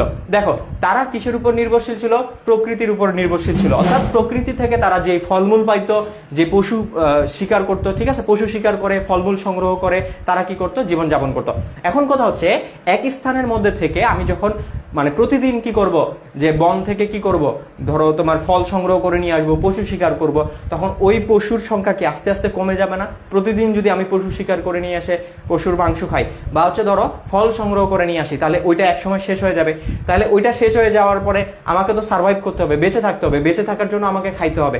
সো আমি কি ওই এলাকার মধ্যে আর থাকতে পারবো না। তাহলে আমাকে কি করতে হবে? যখন ওইখানে কি হবে, যে আমাদের মানে পশু পাখির সংখ্যা যখন কমে যাবে, তারপরে যখন বনে যখন ফলমূলের মানে সংখ্যা যখন কমে যাবে, তখন আমাকে ওই স্থান ত্যাগ করে অন্য এমন একটা স্থানে যাইতে হবে যেখানে কি আছে? পর্যাপ্ত পরিমাণে ফলমূল আছে এবং পশু আছে, ঠিক আছে? তার মানে দেখো, তারা কি করত, যে খাদ্যের সন্ধানে এক স্থান থেকে তারা অন্য স্থানে কি করত? চলে যাইতো, ঠিক আছে? অর্থাৎ তাদের জীবনযাপনটা কেমন ছিল ভাইয়া? যাযাবরের মতো। কেমন ছিল? যাযাবরের মতো ছিল, ঠিক আছে? তারা এক স্থানের খাদ্য শেষ হয়ে গেলে তারা খাদ্যের সন্ধানে আরেক স্থানে গিয়ে বসতি স্থাপন করতো আর কি। বুঝা গেছে? তাহলে এই জন্য তারা কি ছিল ভাইয়া? সেটা হচ্ছে যে আমাদের তাদের জীবনযাপন কেমন ছিল? যাযাবর। তাহলে প্রথমে বললাম তারা খাদ্য সংগ্রহ কিভাবে করতো? প্রকৃতির উপর নির্ভরশীল ছিল। এরপর তাদের জীবনযাপন কেমন ছিল? যাযাবর ছিল টাইপের ছিল আর কি, ঠিক আছে? আচ্ছা, এরপরে বলছে শ্রম বিভাজনের অভাব ছিল, অর্থাৎ প্রাচীন প্রস্তর যুগে যে মানুষরা ছিল তাদের মধ্যে কোনো ধরনের শ্রম বিভাজন ছিল না, ঠিক আছে? কোনো ধরনের শ্রম বিভাজন ছিল না। তারা সবাই সমান কাজ করত, সমান ভোগ করত। এবং আমরা এখানে জানি যে তারা হচ্ছে দলবদ্ধভাবে বসবাস করতো, তাই না? দলবদ্ধভাবে বসবাস কেন করত? যে বিভিন্ন ধরনের পশুর আক্রমণ থেকে নিজেদেরকে রক্ষা করার জন্য তারা কি করত? যে দলবদ্ধভাবে বসবাস করত। এবং আমি আরো বললাম কি, যে তারা মানে এখানে কোনো ধরনের কি ছিল না, যে শ্রম বিভাজন ছিল না। এবং দেখো, তারা সমান ভোগ করতো, অর্থাৎ সবাই সমান কাজ করত এবং সমান ভোগ করতো। সমান ভোগ বলতে কি, যে সবাই কি মানে ধরো এক প্লেট করে মানে খাবার খাইতো এমন তো না, বা পরিমাণ করে এমন না, যার যতটুকু প্রয়োজন সে ততটুকু খাইতো আর কি, এরকম বিষয়টা। সো তারা সবাই কি করতো? সমভোগ করতো এবং তাদের ওইখানে শ্রম বিভাজন ছিল না আর কি, ঠিক আছে? সবাই সমান কাজ করত। এরপরে এইখানে কি হয়, যে আমরা জানি যে কোনো প্রকার শ্রেণীর বিদ্যমান ছিল না আর কি। যেমন আমরা কি দেখতে পাই? মালিক শ্রেণী, তারপরে হচ্ছে শ্রমিক শ্রেণী, ঠিক আছে? এরকম ধরনের শ্রেণীগুলো আমরা দেখতে পাই না বিভিন্ন সমাজের মধ্যে? আমরা যখন দাস সমাজের মধ্যে কি দেখি? দাস আছে, তারপরে হচ্ছে দাসমণিব আছে, তাই না? এরপরে আমরা সামন্ত সমাজের এখানে দেখতে পারি জমিদার, ভূমিদাস, এরকম ধরনের কোনো ধরনের শ্রেণী ওইখানে ছিল না, ঠিক আছে? প্রাচীন প্রস্তর যুগে কোনো প্রকার শ্রেণীর অস্তিত্ব ছিল না আর কি। উঁচু নিচু কোনো প্রকার শ্রেণীর অস্তিত্ব ছিল না। এখানে প্রত্যেকটা মানুষ সমান ছিল। কি ছিল ভাইয়া? সমান ছিল। এবং এখানে কোনো ধরনের শ্রমের বিভাজন ছিল না। ঠিক আছে, শ্রমের বিভাজন ছিল না, এবং এইখানে সবাই কি করত, সমান ভোগ করত, কি করত, সমান ভোগ করত, ঠিক আছে।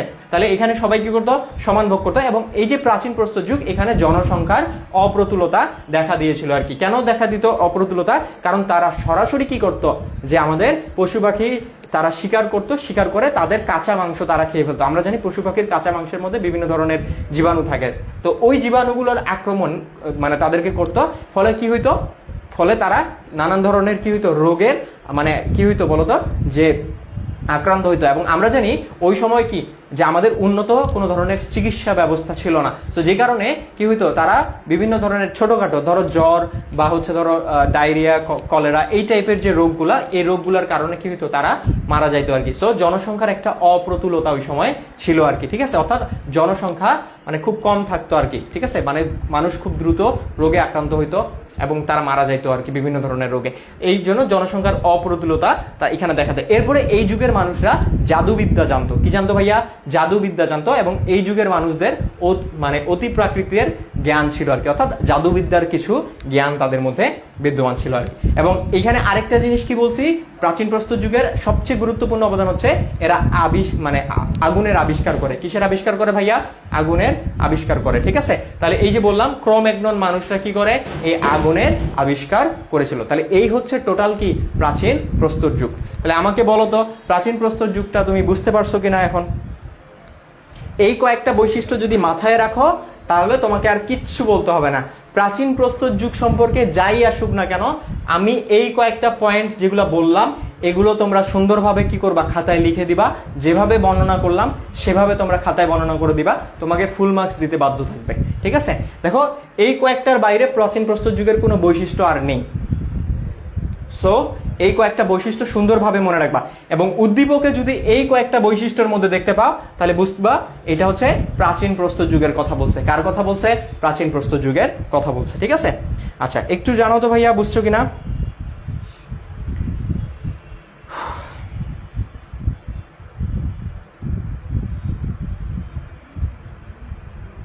আচ্ছা, ইয়াসিন আলী বলতেছে অনেক ভালোভাবে বুঝছি।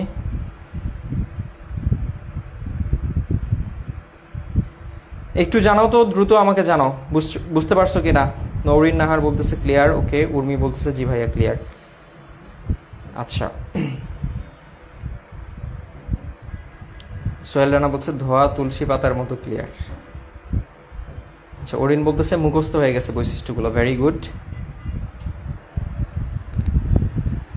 কে সালমান খান বলতেছে ক্লিয়ার ভাইয়া। আচ্ছা, তারপরে হচ্ছে মোহাম্মদ জুবাইর ইসলাম বলতেছে clear, very good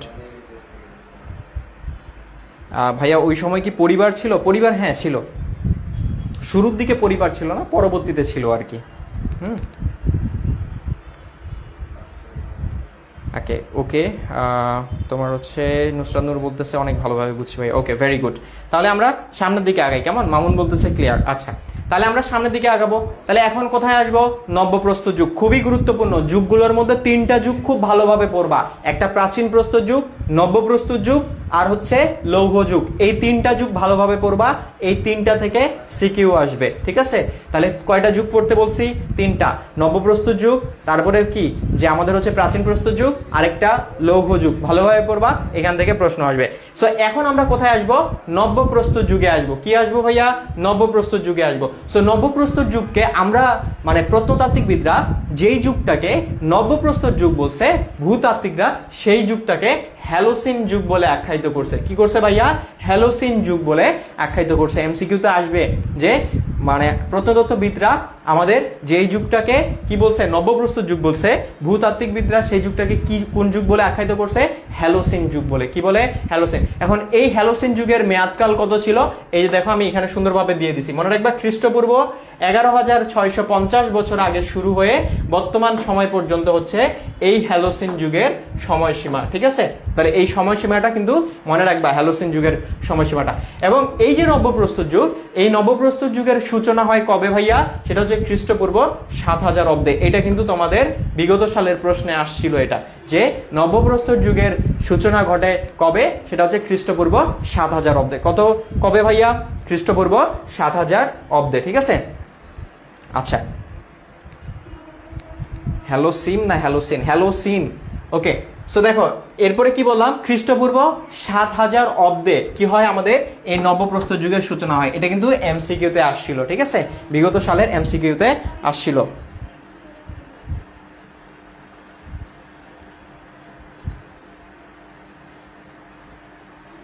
record class আর লাইভ ক্লাসের মধ্যে মজা তো সেম না ভাইয়া।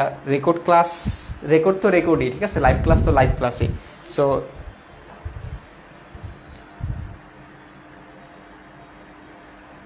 আচ্ছা, সো দেখো তাহলে মনে রাখবা খ্রিস্টপূর্ব 7000 অব্দে আমাদের কি হয়, নবপ্রস্তর যুগের সূচনা ঘটে ভাইয়া, ঠিক আছে, কি হয়, নবপ্রস্তর যুগের সূচনা ঘটে। সো এই যে আমরা কি দেখি যে নবপ্রস্তর যুগ, নবপ্রস্তর যুগের আগে আমরা কি পড়লাম ভাইয়া, প্রাচীন প্রস্তর যুগ। আমরা দেখলাম কি প্রাচীন প্রস্তর যুগের যে মানুষরা ছিল তারা প্রকৃতির উপর নির্ভরশীল ছিল, অর্থাৎ প্রকৃতি থেকে তারা যা খাদ্য হিসেবে পাইতো তাই তারা কি করতো, খাদ্য হিসেবে গ্রহণ করতো এবং নিজেরা তারা কোনো কিছু উৎপাদন করতে পারতো না। তাহলে প্রাচীন প্রস্তর যুগে মানুষ কিসের উপর নির্ভরশীল ছিল, সম্পূর্ণ প্রকৃতির উপর। বাট নবপ্রস্তর যুগে এসে মানুষ কি করে, যে প্রকৃতির উপর কিছুটা নিয়ন্ত্রণ করতে শিখে। কিভাবে, যেমন নবপ্রস্তর যুগের সবচেয়ে বড় বৈশিষ্ট্য হচ্ছে এই যুগে কৃষির আবিষ্কার হয়। সো কৃষির যখন আবিষ্কার হয় ভাইয়া, তখন কি হয়, যে কৃষির আবিষ্কার হওয়ার ফলে কি হচ্ছে, যে তারা নিজেরা ফসল উৎপাদন করতে পারতেছে, অর্থাৎ প্রকৃতির উপর আর তাদেরকে নির্ভর করতে হচ্ছে না, মানে কম পরিমাণে নির্ভর করতে হচ্ছে, নিজেরা ফসল উৎপাদন করতে পারতেছে। ফলে কি হচ্ছে, তারা প্রকৃতিকে কিছুটা কি করতে শিখে, কন্ট্রোল করতে শিখে বা নিয়ন্ত্রণ করতে শিখে। প্রাচীন প্রস্তর যুগে মানুষ পুরোপুরি প্রকৃতির উপর নির্ভরশীল ছিল, প্রকৃতির দিকে খাদ্য পাইলে তারা খাদ্য গ্রহণ করতো, না পাইলে তাদেরকে অনাহারে থাকতে হইতো। বাট এইখানে এসে তারা কি করে, উৎপাদন করতে শিখে, অর্থাৎ এখানকার সবচেয়ে গুরুত্বপূর্ণ আবিষ্কার হচ্ছে কৃষির আবিষ্কার।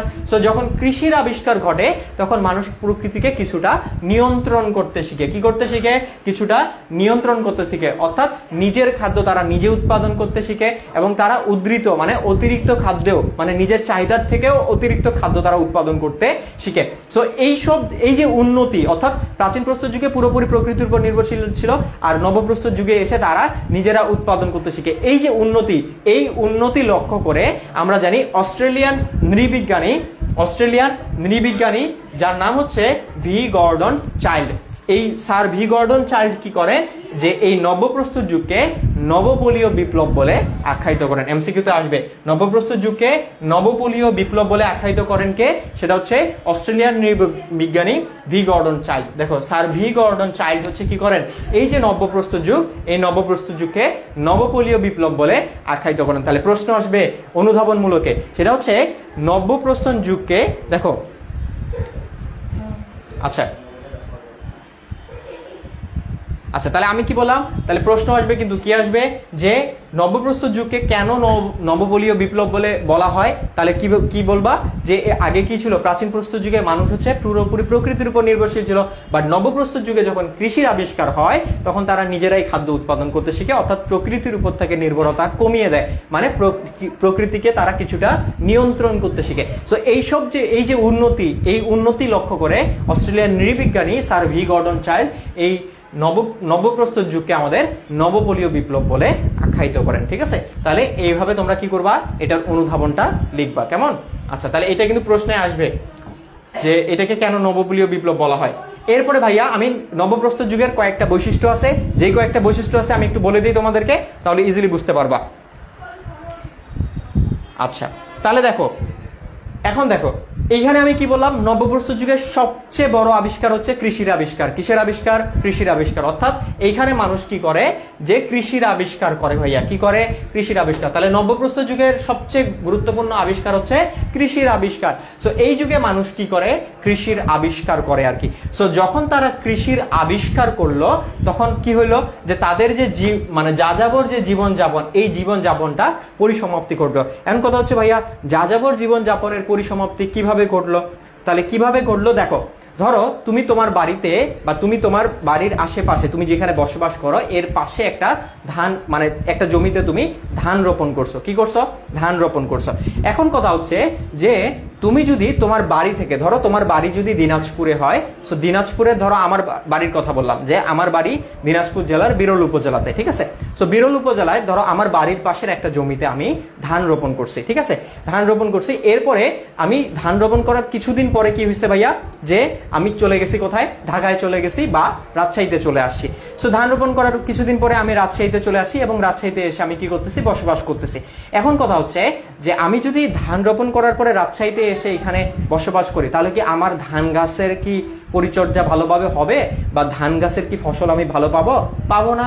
তার মানে কি, ধান গাছ থেকে যদি ধানের ফলন যদি আমার ভালো পেতে হয়, তাহলে আমাকে দিনাজপুরে থেকে কি করতে হবে, ধানের কি করতে হবে, ভালোভাবে পরিচর্যা করতে হবে, ধানের মধ্যে সার প্রয়োগ করতে হবে, ঠিক আছে? তারপরে বিভিন্ন ধরনের স্প্রে করতে হবে, কীটনাশক হচ্ছে পোকা দমনের জন্য, আমরা জানি ধানের অনেকগুলো পোকা থাকে, তাই না? তো এইগুলো দমন করার জন্য আমাকে ওইখানে স্টিল থেকে ওই ধান গাছের কি করতে হবে, ধানের জমিটার পরিচর্যা করতে হবে, তবেই তো আমি ফলন ভালো পাবো, তাই না?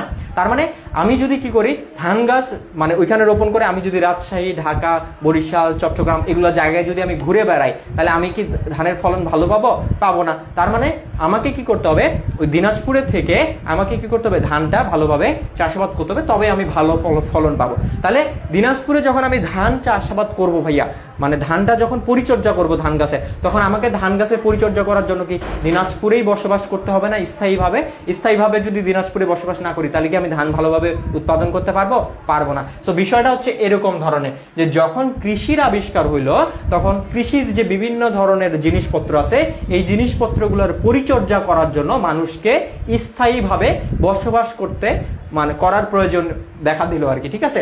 এবং স্থায়ীভাবে বসবাস করার প্রয়োজন দেখা দেওয়ার কারণে তাদের কি হলো, যাযাবর জীবনযাপনের পরিসমাপ্তি ঘটলো। অর্থাৎ এক স্থান থেকে অন্য স্থানে বসতি স্থাপন করার যে বিষয়টা, এটার তাদের পরিসমাপ্তি ঘটলো এবং তাদেরকে এক স্থানেই বসবাস করতে হলো বাধ্য হয়ে। কেন?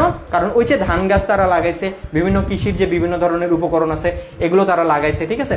ফলে কি হচ্ছে, ওগুলো পরিচর্যা করার জন্য তাদেরকে স্থায়ীভাবে বসবাস করতে হচ্ছে। অর্থাৎ তারা আর যাযাবরের মতো এক স্থান থেকে অন্য স্থানে বসতি স্থাপন করতে পারতেছে না। তার মানে যখন কৃষির আবিষ্কার হলো, তখন তাদের যাযাবর জীবনের কি হলো, পরিসমাপ্তি ঘটলো। এরপরে যখন কৃষির আবিষ্কার হলো, তখন তাদের খাদ্যের স্বয়ংসম্পূর্ণতা দেখা দিল। অর্থাৎ তারা কি করলো, যে নিজেদের প্রয়োজন মতো তারা খাদ্য উৎপাদন করতে শিখলো। অর্থাৎ তাদের খাদ্যের স্বয়ংসম্পূর্ণতা কি দেখা দিল ভাইয়া, ঠিক আছে? এরপরে তারা নিজেদের জন্য তো খাদ্য উৎপাদন করতোই, পাশাপাশি তারা উদ্ধৃত খাদ্য মানে অতিরিক্ত খাদ্য, উদ্ধৃত মানে অতিরিক্ত খাদ্য তারা উৎপাদন করতো আর কি, ঠিক আছে? উৎপাদন তারা করতো।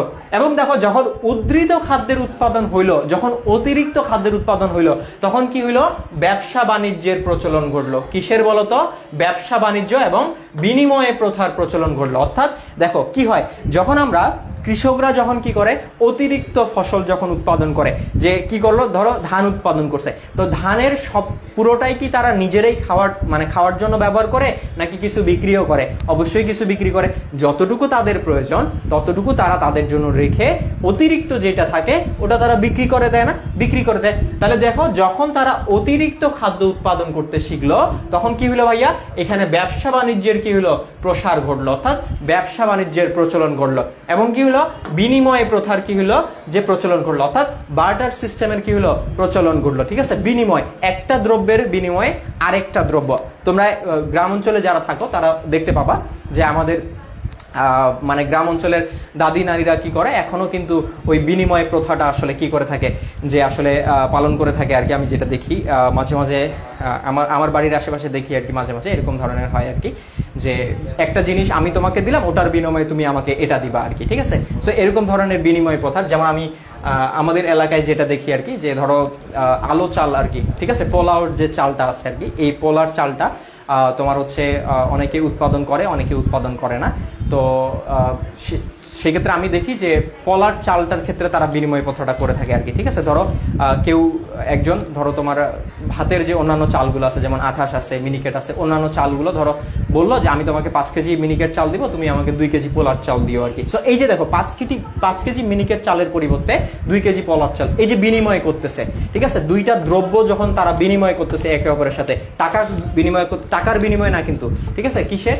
একটা দ্রব্যের বিনিময় আরেকটা দ্রব্য বিনিময় করতেছে, এটাকে বলা হচ্ছে বিনিময় প্রথা। 5 কেজি মিনিকেট চাউলের বিনিময়ে 2 কেজি পলার চাল আর কি, ঠিক আছে। সো এই যে বিনিময় করলো এটাকে বলা হচ্ছে বিনিময় প্রথা। সো যখন উদ্ধৃত খাদ্য তারা উৎপাদন করলো ভাইয়া, তখন এখানে ব্যবসা বাণিজ্যের প্রসার ঘটলো, এখানে বিনিময় প্রথারও প্রচলন ঘটলো।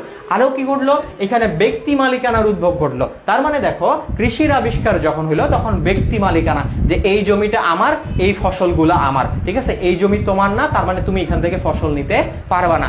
সো এই যে দেখো ব্যক্তি মালিকানার এখানে উদ্ভব ঘটলো, কি করলো, ব্যক্তি মালিকানার উদ্ভব ঘটলো। এরপরে পরিবারের উৎপত্তি ঘটলো ভাইয়া, এখানে কি হলো, পরিবারেরও উৎপত্তি ভালোভাবে ঘটলো। কেন, কারণ ওই যে তারা যাযাবর জীবন যাপনের পরিসমাপ্তি ঘটলো এখানে কৃষির উৎপাদনের কারণে, ফসল পরিচর্যার কারণে তাদেরকে স্থায়ীভাবে বসবাস করতে হলো।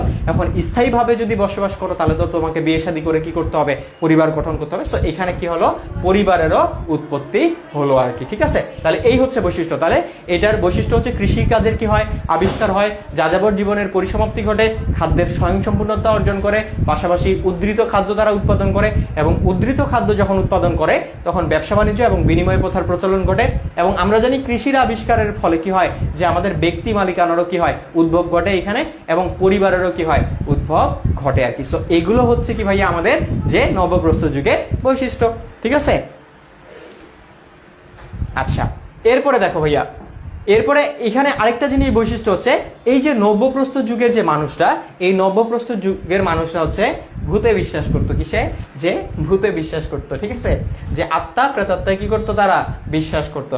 এবং এগুলো থেকে রক্ষা পাওয়ার জন্য তারা কি করতো, বিভিন্ন গাছ বা হচ্ছে অন্য কিছুর হচ্ছে পূজা করতো আর কি। হ্যাঁ, সো এই হচ্ছে আমাদের নব্যপ্রস্তর যুগের বৈশিষ্ট্য। সো সুন্দরভাবে নব্যপ্রস্তর যুগের বৈশিষ্ট্যগুলো পড়বা। প্রাচীন প্রস্তর যুগ, নবপ্রস্তর যুগ, লৌহ যুগ, এই 3টা যুগ যদি ভালোভাবে পড়ো এখান থেকে সিকিউ প্রশ্ন কমন পাবা, ঠিক আছে। আচ্ছা, সুন্দরভাবে পড়ে নিবা, কেমন? আশা করতেছি বুঝতে পারছো, আমি প্রত্যেকটা রিলেট করে বুঝাই দিছি যে কেন কেন এটা হইলো, ঠিক আছে। এরপরে আসো তাম্র যুগের কথা বলছে, আর ব্রোঞ্জ যুগ, দুইটাই একসাথে পড়াই দিই আমি। তাম্র যুগ ব্রোঞ্জ যুগ থেকে তোমার সিকিউ না এমসিকিউতে আসবে আর কি, ঠিক আছে। তাহলে তাম্র ও ব্রোঞ্জ যুগের কথা বলা হচ্ছে, মনে রাখবা নব্যপ্রস্তর যুগ এবং ব্রোঞ্জ যুগের মাঝামাঝি যে যুগটা ছিল, নব্যপ্রস্তর যুগ এবং ব্রোঞ্জ যুগের মাঝামাঝি যে যুগটা ছিল সেই যুগটাকে বলা হচ্ছে তাম্র যুগ। কি বলা হয়, তাম্র যুগ। এখন তাম্র যুগ বলার কারণ কি, কিসের উপর ভিত্তি করে বলা হচ্ছে তাম্র যুগ? হাতিয়ারের ব্যবহারের উপর ভিত্তি করে। কিসের উপর? হাতিয়ারের উপর, ব্যবহারের উপর ভিত্তি করে এটাকে বলা হচ্ছে তাম্র যুগ। অর্থাৎ তাম্র যুগে তামার হাতিয়ার ব্যবহার করা হতো। কি করা হতো ভাইয়া? তামার হাতিয়ার ব্যবহার করা হয়। এবং ধাতুর মধ্যে সর্বপ্রথম কোন ধাতুর প্রচলন ঘটে? সেটা হচ্ছে তামার। তাহলে এমসিকিউতে প্রশ্ন আসবে, ধাতুর মধ্যে সর্বপ্রথম কোন ধাতুর প্রচলন ঘটে? ঠিক আছে, সেটা হচ্ছে আমাদের তামার। কিসের ভাইয়া? তামার। ঠিক আছে, প্রশ্ন আসবে কিন্তু।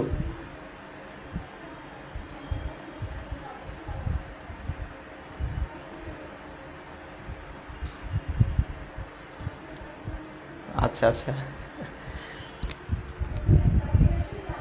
আচ্ছা, দেখো ভাইয়া, সো ধাতুর মধ্যে সর্বপ্রথম কোন ধাতুর মনে হচ্ছে আমাদের হয় বলতো? সেটা হচ্ছে তামার। তাহলে নব্যপ্রস্তর যুগ এবং ব্রোঞ্জ যুগের মাঝামাঝি যে যুগটা ছিল এই যুগটাকে বলা হচ্ছে তাম্রযুগ। তাম্রযুগ বলার কারণ হচ্ছে এই যুগে তামার হাতিয়ার ব্যবহার করা হতো, অর্থাৎ হাতিয়ার তৈরির জন্য তামা ব্যবহার করা হতো। কি করা হতো? পাথরের সাথে তামা ব্যবহার করা হতো, এই জন্য এটাকে বলা হচ্ছে তাম্রযুগ। এবং এই যুগে তাম্রযুগে কি হয় ভাইয়া, যে মানুষ কি করে, যন্ত্রপাতি, মানে এই যে বললাম যেটা একটু আগে, যে যন্ত্রপাতি এবং অস্ত্র তৈরি করার প্রধান উপাদান কি ছিল এই যুগের? সেটা হচ্ছে তামা। অর্থাৎ তারা বিভিন্ন ধরনের হাতিয়ার তৈরি করার জন্য পাথরের পাশাপাশি তারা তামাও ব্যবহার করতো, এই জন্য এই যুগটাকে বলা হয় তাম্রযুগ। ঠিক আছে, এবং এই যে তাম্রযুগ, এই তাম্রযুগের গুরুত্বটা খুব বেশি একটা না, কি অনেক কম একটা গুরুত্ব। ইতিহাসে এই তাম্রযুগের গুরুত্ব হচ্ছে তুলনামূলকভাবে কম। এবং এই যুগে কি হয়, এই যুগের বিশেষ অবদান হচ্ছে এই যুগে মানুষ কি করে, সমুদ্রের স্রোতের দিক তারা নির্ণয় করতে শিখে। তারপরে আত্মরক্ষার জন্য তারা বিভিন্ন ধরনের যে জিনিসপত্র আছে, যেমন ঢাল, তলোয়ার, এই যে জিনিসগুলো, এগুলো তারা তৈরি করতে শিখে। অর্থাৎ যুদ্ধের উপযোগী যে বিভিন্ন ধরনের অস্ত্র শস্ত্র আছে, এই জিনিসগুলো তারা কি করে বলতো, যে আমাদের তৈরি করতে শেখে। ঠিক আছে, এটা হচ্ছে তাম্রযুগ সম্পর্কে। এরপরে আমরা চলে যাব কোথায়? ব্রোঞ্জ যুগের এখানে। কোথায় যাব ভাইয়া? ব্রোঞ্জ যুগ। ঠিক আছে, আচ্ছা, এরপরে আরেকটা বৈশিষ্ট্য হচ্ছে তাম্র যুগে মানুষ কি করতো, মৃতদেহকে মানে কবর দিত আর কি। কি করতো? কবর দিত। সো এগুলো হচ্ছে তাম্র যুগের বৈশিষ্ট্য। ব্রোঞ্জ যুগের ক্ষেত্রে কি বললাম? ব্রোঞ্জ। আচ্ছা, এখানে একটা জিনিস মনে রাখবা, ব্রোঞ্জ হচ্ছে একটা সংকর ধাতু। কি বলা হয়? সংকর ধাতু বলা হয়। এই ব্রোঞ্জ কিসের কিসের কিসের সমন্বয়ে তৈরি? মনে রাখবা, তামা প্লাস টিন। তামার সাথে টিন মিশিয়ে কি করা হয়, ব্রোঞ্জ তৈরি করা হয়। ঠিক আছে, তামা প্লাস টিন, অর্থাৎ তামার সাথে টিন মিশিয়ে কি করা হয়, যে আমাদের ব্রোঞ্জ তৈরি করা হয়। তাহলে ব্রোঞ্জ তৈরি করা হয় কিভাবে, তামার সাথে টিন মিশিয়ে, এমসিকিউতে আসবে। ঠিক আছে, তাহলে মনে রাখবা সর্বপ্রথম সুমেরীয় সভ্যতার মানুষরা, কোন সভ্যতা, সুমেরীয় সভ্যতার মানুষরা। দেখো সর্বপ্রথম সুমেরীয় সভ্যতার মানুষরা কি করে, যে তামার সাথে টিন মিশিয়ে তারা ব্রোঞ্জ তৈরি করে। ঠিক আছে, তাহলে প্রশ্ন আসবে এমসিকিউতে যে ব্রোঞ্জ তৈরি করে কারা, সর্বপ্রথম কারা ব্রোঞ্জ তৈরি করে, সেটা হচ্ছে সুমেরীয় সভ্যতার মানুষরা সর্বপ্রথম কি করে, তামার সাথে টিন মিশিয়ে তারা ব্রোঞ্জ তৈরি করে। কি করে ভাইয়া, তামার সাথে টিন মিশিয়ে তারা ব্রোঞ্জ তৈরি করে, এমসিকিউতে আসবে কিন্তু। তাহলে ব্রোঞ্জ কেমন ধরনের ধাতু, সংকর ধাতু। কিভাবে তৈরি করা হয়, তামার সাথে টিন মিশিয়ে কি করা হয়, আমাদের ব্রোঞ্জ তৈরি করা হয় থাকে। ঠিক আছে, আচ্ছা এরপরে এখান থেকে কিন্তু এগুলো আসবে। মনে রাখবা এখানে আরেকটা এমসিকিউর জন্য, সেটা হচ্ছে ব্রোঞ্জ যুগের শুরুর পর্যায়কে বলা হয়, অর্থাৎ শুরুর পর্যায়টা, অর্থাৎ ব্রোঞ্জ যুগটা যে শুরু হচ্ছে ওই শুরুর পর্যায়টাকে বলা হচ্ছে তামা পাথরের যুগ বলা হয়। ব্রোঞ্জ যুগের শুরুর পর্যায়টাকে তামা পাথরের যুগ বলা হয়। ব্রোঞ্জ হচ্ছে একটা সংকর ধাতু। সর্বপ্রথম সুমেরীয় সভ্যতার মানুষরা তামার সাথে টিন মিশিয়ে কি করে, ব্রোঞ্জ তৈরি করে। প্রশ্ন আসবে কিন্তু এটা, যে ব্রোঞ্জ কারা তৈরি করে, এডমিশনেও আসবে। ঠিক আছে, বিশ্ববিদ্যালয় ভর্তি পরীক্ষায়, সো পড়ে রাখবা এটা। আচ্ছা এরপরে এই ব্রোঞ্জ যুগের বৈশিষ্ট্য কি ভাইয়া, এখানে মুদ্রার প্রচলন হয়। কি হয়, মুদ্রার প্রচলন হয়। ঠিক আছে, মুদ্রার প্রচলন হয়। আরো কি, এখানে ব্যবসা বাণিজ্য আন্তর্জাতিক রূপ লাভ করে। আমরা নব্যপ্রস্তুত যুগে কি দেখলাম, ওইখানে ব্যবসা বাণিজ্যের প্রসার ঘটছে, বাট ব্যবসা বাণিজ্যটা কি হইতো, নিজের এলাকার মধ্যে সীমাবদ্ধ ছিল। বাট এইখানে ব্রোঞ্জ যুগে এসে কি হয়, ব্রোঞ্জ যুগে এসে আমাদের ব্যবসা বাণিজ্যটা আন্তর্জাতিক রূপ লাভ করে, অর্থাৎ একটা দেশের সাথে আরেকটা দেশের বাণিজ্য ঘটে আর কি। ঠিক আছে, তো আন্তর্জাতিক রূপ হচ্ছে লাভ করে। এবং এই যে ব্রোঞ্জ যুগ, এই ব্রোঞ্জ যুগে হচ্ছে লিখন পদ্ধতির আবিষ্কার হয়। ঠিক আছে ভাইয়া, কি বলতো, লিখন পদ্ধতির আবিষ্কার হয়। তাহলে ব্রোঞ্জ যুগে আমাদের লিখন পদ্ধতির আবিষ্কার হয়। আমরা জানি ব্রোঞ্জ যুগে মিশরীয় সভ্যতার মানুষরা হায়ারোগ্লিফিক্স লিখন পদ্ধতির আবিষ্কার করে। কি করে ভাইয়া, হায়ারোগ্লিফিক্স লিখন পদ্ধতির আবিষ্কার করে। প্রশ্ন আসবে এমসিকিউতে, হায়ারোগ্লিফিক্স সংখ্যা পদ্ধতির আবিষ্কার করা, মানে লিখন পদ্ধতির আবিষ্কারক কারা, সেটা হচ্ছে মিশরীয় সভ্যতার মানুষরা। সো মিশরীয় সভ্যতার মানুষরা এই ব্রোঞ্জ যুগে এসে কি করে ভাইয়া, যে আমাদের হায়ারোগ্লিফিক্স লিখন পদ্ধতির আবিষ্কার করে। মনে রাখবা এই হায়ারোগ্লিফিক্স লিখন পদ্ধতি হচ্ছে এক ধরনের চিত্রভিত্তিক লিখন পদ্ধতি। তোমরা আইসিটিতে পড়ছো তাই না, হায়ারোগ্লিফিক্স লিখন পদ্ধতি আছে এখানে। সো এটা হচ্ছে এক ধরনের চিত্রভিত্তিক লিখন পদ্ধতি, অর্থাৎ এখানে লেখার জন্য কি করা হইতো, চিত্র ব্যবহার করা হইতো আর কি। ঠিক আছে, তাহলে এই যে আমাদের কি হয়, এখানকার ব্রোঞ্জ যুগের বৈশিষ্ট্য কি, এখানে মুদ্রার প্রচলন ঘটে, এখানে ব্যবসা বাণিজ্য আন্তর্জাতিক রূপ লাভ করে, এবং এখানে লিখন পদ্ধতির আবিষ্কার হয়। কোন ধরনের লিখন পদ্ধতি, হায়ারোগ্লিফিক্স লিখন পদ্ধতির। হায়ারোগ্লিফিক্স লিখন পদ্ধতির আবিষ্কারক কারা, মিশরীয় সভ্যতার মানুষরা। এবং এই হায়ারোগ্লিফিক্স আমাদের লিখন পদ্ধতির হচ্ছে আমাদের এক ধরনের চিত্রভিত্তিক লিখন পদ্ধতি। ঠিক আছে, তাহলে এটা মনে রাখবা সুন্দরভাবে। সো এগুলো কিন্তু আসবে পরীক্ষায়। ঠিক আছে, এবং এই যে এটা আসবে বিশ্ববিদ্যালয় ভর্তি পরীক্ষায়, হায়ারোগ্লিফিক্স লিখন পদ্ধতির আবিষ্কারক কারা, মিশরীয় সভ্যতার মানুষ। এরপরে ভাইয়া যে আমাদের কাঙ্ক্ষিত আরেকটা যে যুগ আছে লৌহ যুগ, এই যুগটা নিয়ে আমরা একটু আলোচনা করব। দেখো লোহার যে আবিষ্কার, এই লোহার আবিষ্কারটা কি করছে, মানুষের জীবনকে সহজ করে দিছে অনেকটা। কিভাবে সহজ করছে ভাইয়া, আমরা জানি আমরা পাথরকে কিন্তু চাইলেই যে কোনো আকৃতি প্রদান করতে পারবো না। পাথরকে চাইলেই কিন্তু যে কোনো আকৃতি আমরা প্রদান করতে পারবো না। পাথরকে মানে যদি আমরা চাইলে কি কোনো আকৃতিতে প্রদান করতে পারবো না, বাট লোহাকে যদি আমরা চাই আমরা যে কোনো আকৃতি প্রদান করতে পারি। লোহা দিয়ে আমরা দা তৈরি করতে পারি, ছুরি তৈরি করতে পারি, তারপরে কি তৈরি করতে পারি, আরো বিভিন্ন ধরনের, যেমন আরো বিভিন্ন ধরনের জিনিসপত্র আমরা তৈরি করতে পারি, বিভিন্ন ধরনের মেশিনারিজ তৈরি করতে পারি, তাই না। তারপরে আমরা বিভিন্ন ধরনের এই যে দরজা বা জানলার যে গ্রিলগুলো আছে এগুলো ব্যবহার তৈরি করতে পারি। ঠিক আছে, অনেক কিছু আমরা লোহা দিয়ে তৈরি করতে পারি, অর্থাৎ লোহাকে চাইলেই আমরা যে কোনো আকৃতি প্রদান করতে পারি, বাট পাথরকে কিন্তু আমরা ওই আকৃতি প্রদান করতে পারি না। সো লোহার আবিষ্কারটা কি করছে, যে আমাদের মানুষের জীবনটাকে সহজ করে দিছে অনেকটা। এবং এই লোহাকে বলা হচ্ছে আধুনিক সভ্যতার ভিত্তি বলা হচ্ছে। কি বলা হচ্ছে, আধুনিক সভ্যতার ভিত্তি। এবং এই লোহার আবিষ্কারের ফলে কি হয়েছে ভাইয়া, দেখো তো আমাদের বিভিন্ন ধরনের কি হয়েছে, যে সভ্যতার বিকাশ করছে, অর্থাৎ আধুনিক সভ্যতার বিকাশ করছে, শিল্পায়ন ঘটছে আমাদের, তাই না। তো শিল্পায়নের ফলে কি হয়েছে, নগরায়নের ঘটছে আমাদের। তো এই হচ্ছে বিষয়। তাহলে আধুনিক সভ্যতার ভিত্তি বলা হয় কোনটাকে, লোহাকে বলা হয়। কিকে বলা হয় ভাইয়া, লোহাকে। এবং লোহার ব্যাপারটা কি করছে, মানুষের জীবনটাকে অনেক সহজ করে দিছে। এবং এই লোহার মানে আবিষ্কারের ফলে কি হয়েছে, আমাদের শিল্পায়ন ঘটছে, এবং শিল্পায়নের ফলে কি হয়েছে, আমাদের নগর সভ্যতার অর্থাৎ শহুরে সভ্যতার চূড়ান্ত বিকাশ ঘটছে। কি হয়েছে, শহুরে সভ্যতার চূড়ান্ত বিকাশ ঘটছে। ঠিক আছে, এখন কথা হচ্ছে এখানে একটা এমসিকিউ আসবে যে এশিয়ার মাইনরে সর্বপ্রথম লোহার আবিষ্কার করে কারা, সেটা মনে রাখবা, হিট্টাইটরা। কারা বলতো, হিট্টাইটরা হচ্ছে প্রথম কি করে, লৌহ শিল্পের সূচনা করে। কোথায়, এশিয়ার মাইনরে, অর্থাৎ এশিয়ায় সর্বপ্রথম যে লৌহ শিল্পের আবিষ্কার করে কারা, সেটা হচ্ছে কারা ভাইয়া বলতো, সেটা হচ্ছে আমাদেরকে হিট্টাইটরা। কারা, হিট্টাইটরা। ঠিক আছে, আচ্ছা পরেরটা দেখো।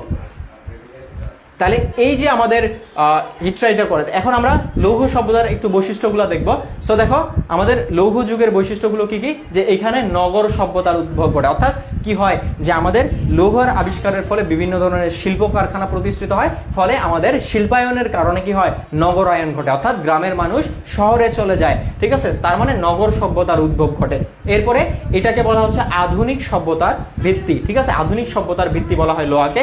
লোহার যন্ত্রপাতি ব্যবহার করে আমরা কৃষিতে কি হয়, মানে দেখো লোহার যন্ত্রপাতি ব্যবহার করার ফলে কি হচ্ছে, কৃষিতে আমাদের উৎপাদন বৃদ্ধি পাচ্ছে।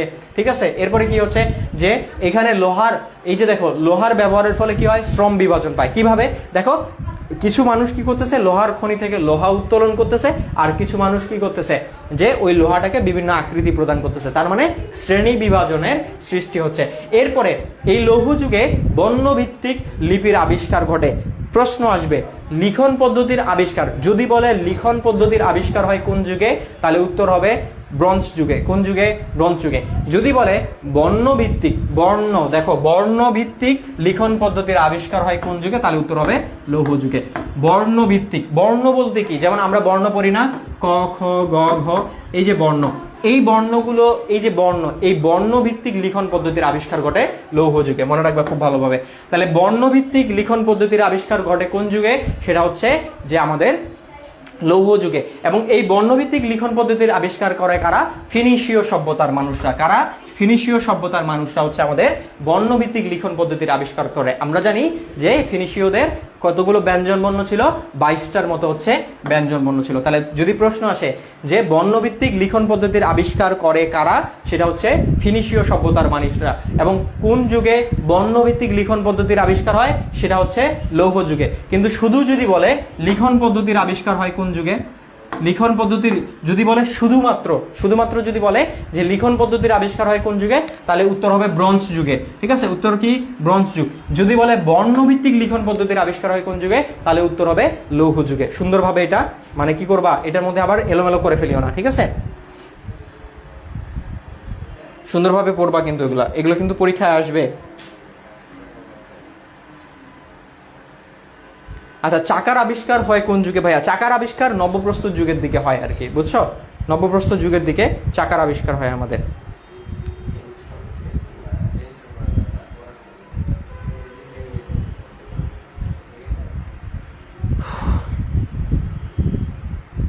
এগুলো বোঝা গেছে না সুন্দরভাবে?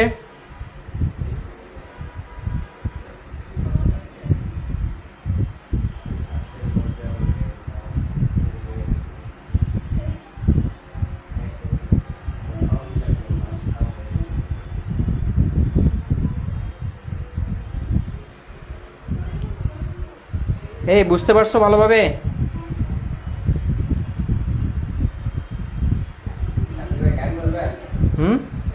আরে গান কি, এখনো অনেকগুলো বাকি আছে।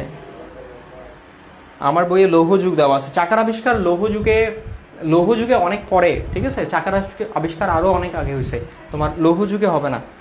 চাকার আবিষ্কার কবে হয় এটা প্রবাবলি তোমাদের পরীক্ষায় ব্যবহার হতে পারে। হ্যাঁ, লৌহ যুগে চাকার ব্যবহার হতে পারে, বাট চাকার আবিষ্কার অনেক আগে হয়েছে, তোমার নব্যপ্রস্তর যুগের ওইদিকে আর কি।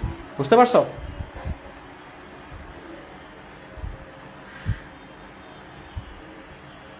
ওকে ভাইয়া, তাহলে আমরা এখন যেটাতে যাব সেটা হচ্ছে আমাদের কি একটা সভ্যতার ক্ষেত্রে যাব। আর আমরা সভ্যতাটা আমি একটু সুন্দরভাবে একটু তোমাদেরকে বলে দেই। ঠিক আছে, সভ্যতা বলার আগে তোমরা হচ্ছে আমাকে একটু কমেন্ট করে জানাও তোমরা বুঝতে পারছো কিনা সবকিছু।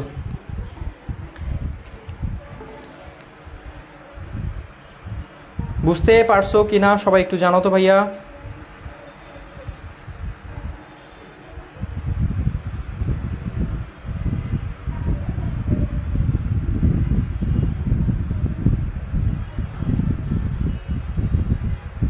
পরীক্ষায় আসবে কিন্তু।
আচ্ছা, বুঝতে পারছো না সবাই?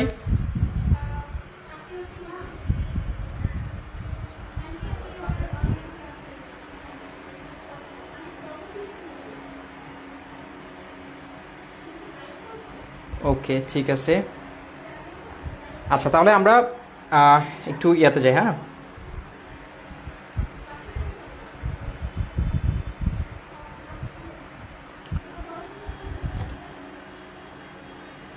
পরেরটা দেখো, আমরা পরেরটাতে একটু যাই। তাহলে আমরা এখন যেটা নিয়ে পড়বো সেটা হচ্ছে সিন্ধু সভ্যতা। খুবই গুরুত্বপূর্ণ একটা সভ্যতা ভাইয়া, সেটা হচ্ছে সিন্ধু সভ্যতা। ঠিক আছে, সিন্ধু সভ্যতা নিয়ে আমরা একটু আলোচনা করব। তো দেখো, সিন্ধু সভ্যতা হচ্ছে আমাদের মিশরীয় এবং মেসোপটেমীয় সভ্যতার সমসাময়িক একটা সভ্যতা হচ্ছে। আমরা জানি আমাদের প্রাচীনতম সভ্যতা কোনটা, সেটা হচ্ছে মেসোপটেমীয় সভ্যতা। ঠিক আছে, পৃথিবীর প্রাচীনতম সভ্যতার নাম হচ্ছে মেসোপটেমীয় সভ্যতা। এটা মানে বিভিন্ন ধরনের সভ্যতাগুলো তোমাদেরকে বিশ্ববিদ্যালয় ভর্তি পরীক্ষায় কিন্তু পড়তে হবে। ঠিক আছে, সো এই মেসোপটেমীয় সভ্যতা, তারপরে আরো বিভিন্ন ধরনের সভ্যতা আছে। ঠিক আছে, যেমন হচ্ছে আমাদের মিশরীয় সভ্যতা আছে, মেসোপটেমীয় সভ্যতা আছে।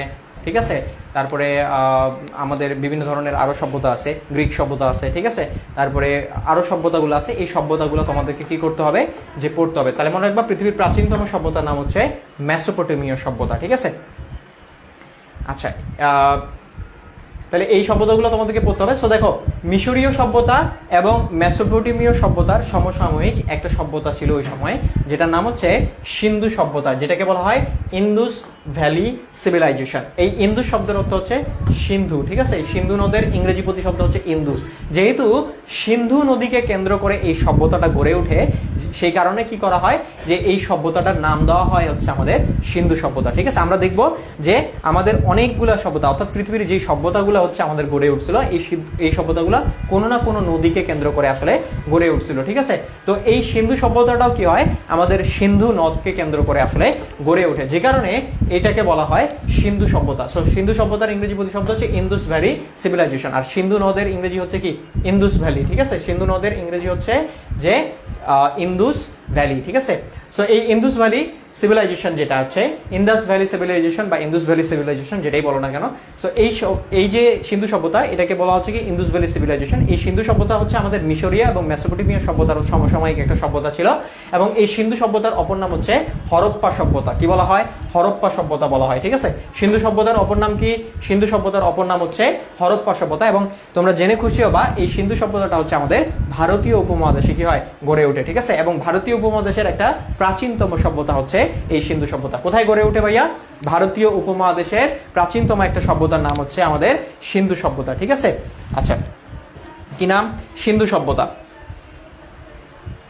আচ্ছা, এরপরে দেখো, এটার নাম কি ভাইয়া, সিন্ধু সভ্যতা। ঠিক আছে, ভারতীয় উপমহাদেশে। এখন আমি কি বললাম, যে প্রত্যেকটা সভ্যতায় কি হয়, যে আমাদের কোনো না কোনো নদীকে কেন্দ্র করে গড়ে ওঠে। সো সিন্ধু সভ্যতাটাও কি হয়, আমাদের যে একটা নদীকে কেন্দ্র করে গড়ে ওঠে, যেটার নাম হচ্ছে সিন্ধু নদ। ঠিক আছে, সো যে কারণে এই সভ্যতাটার নামকরণ করা হয় কি, সিন্ধু সভ্যতা। কি করা হয় ভাইয়া, সিন্ধু সভ্যতা করা হয় আর কি। ঠিক আছে, আচ্ছা, এখন কথা হচ্ছে, এই যে সিন্ধু সভ্যতা, এই সিন্ধু সভ্যতার মধ্যে দুইটা সভ্যতা আমাদের বিদ্যমান ছিল। কয়টা সভ্যতা বিদ্যমান ছিল ভাইয়া, দুইটা সভ্যতা বিদ্যমান ছিল।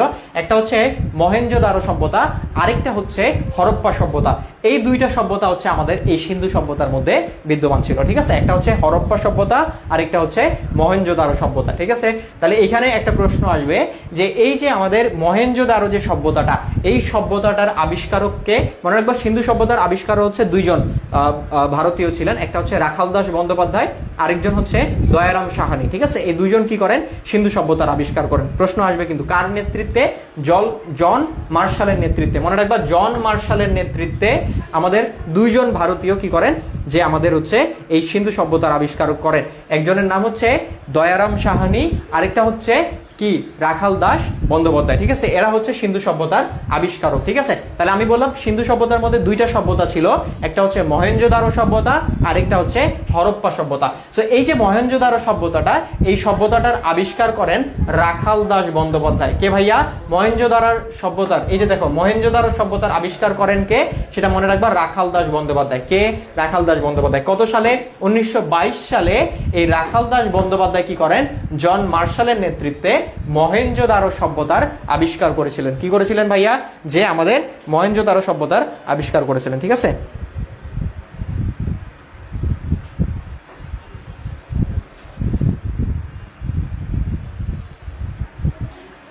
আচ্ছা,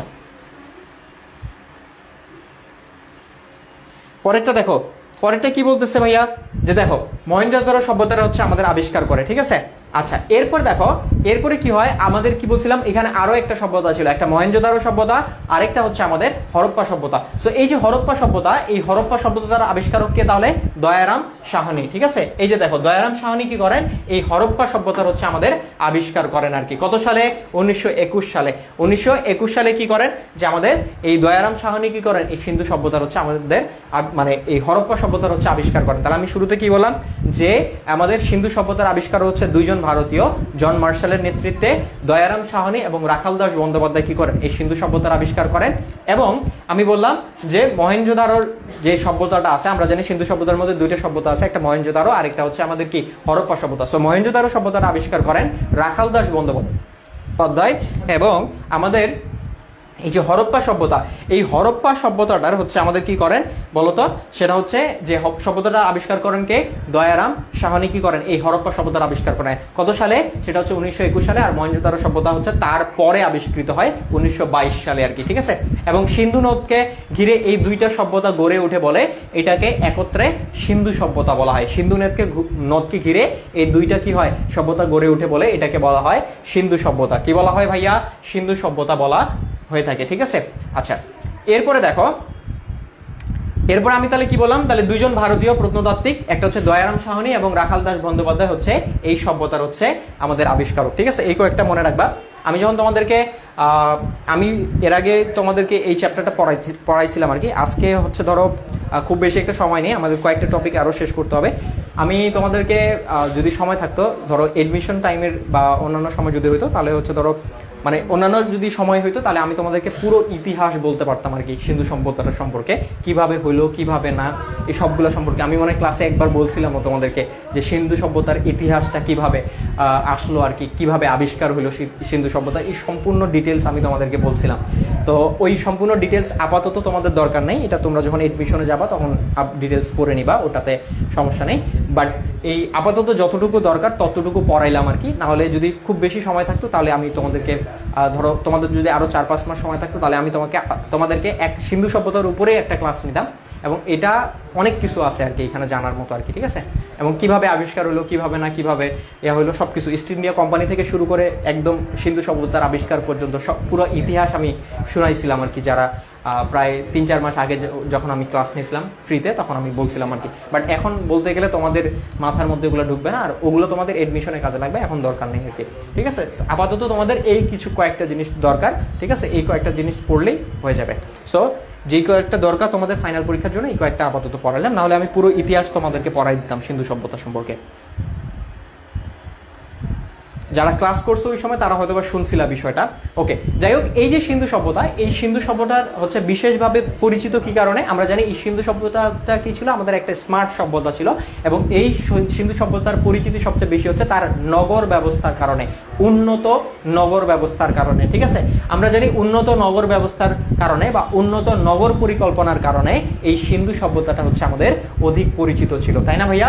এখন আমরা দেখব সিন্ধু সভ্যতার যে বিষয়গুলা। আমরা জানি সিন্ধু সভ্যতার নগর জীবন কেমন ছিল, যে এই যে নগর ব্যবস্থা কেমন ধরনের ছিল, এদের হচ্ছে সুপরিকল্পিত মানে নগর জীবন ছিল আর কি। অর্থাৎ এখানে নাগরিকদের জন্য যে সর্বোচ্চ পরিমাণ সুবিধার ব্যবস্থা ছিল এই মানে সভ্যতার মধ্যে আর কি। ঠিক আছে, নাগরিকদের জন্য কি ছিল ভাইয়া?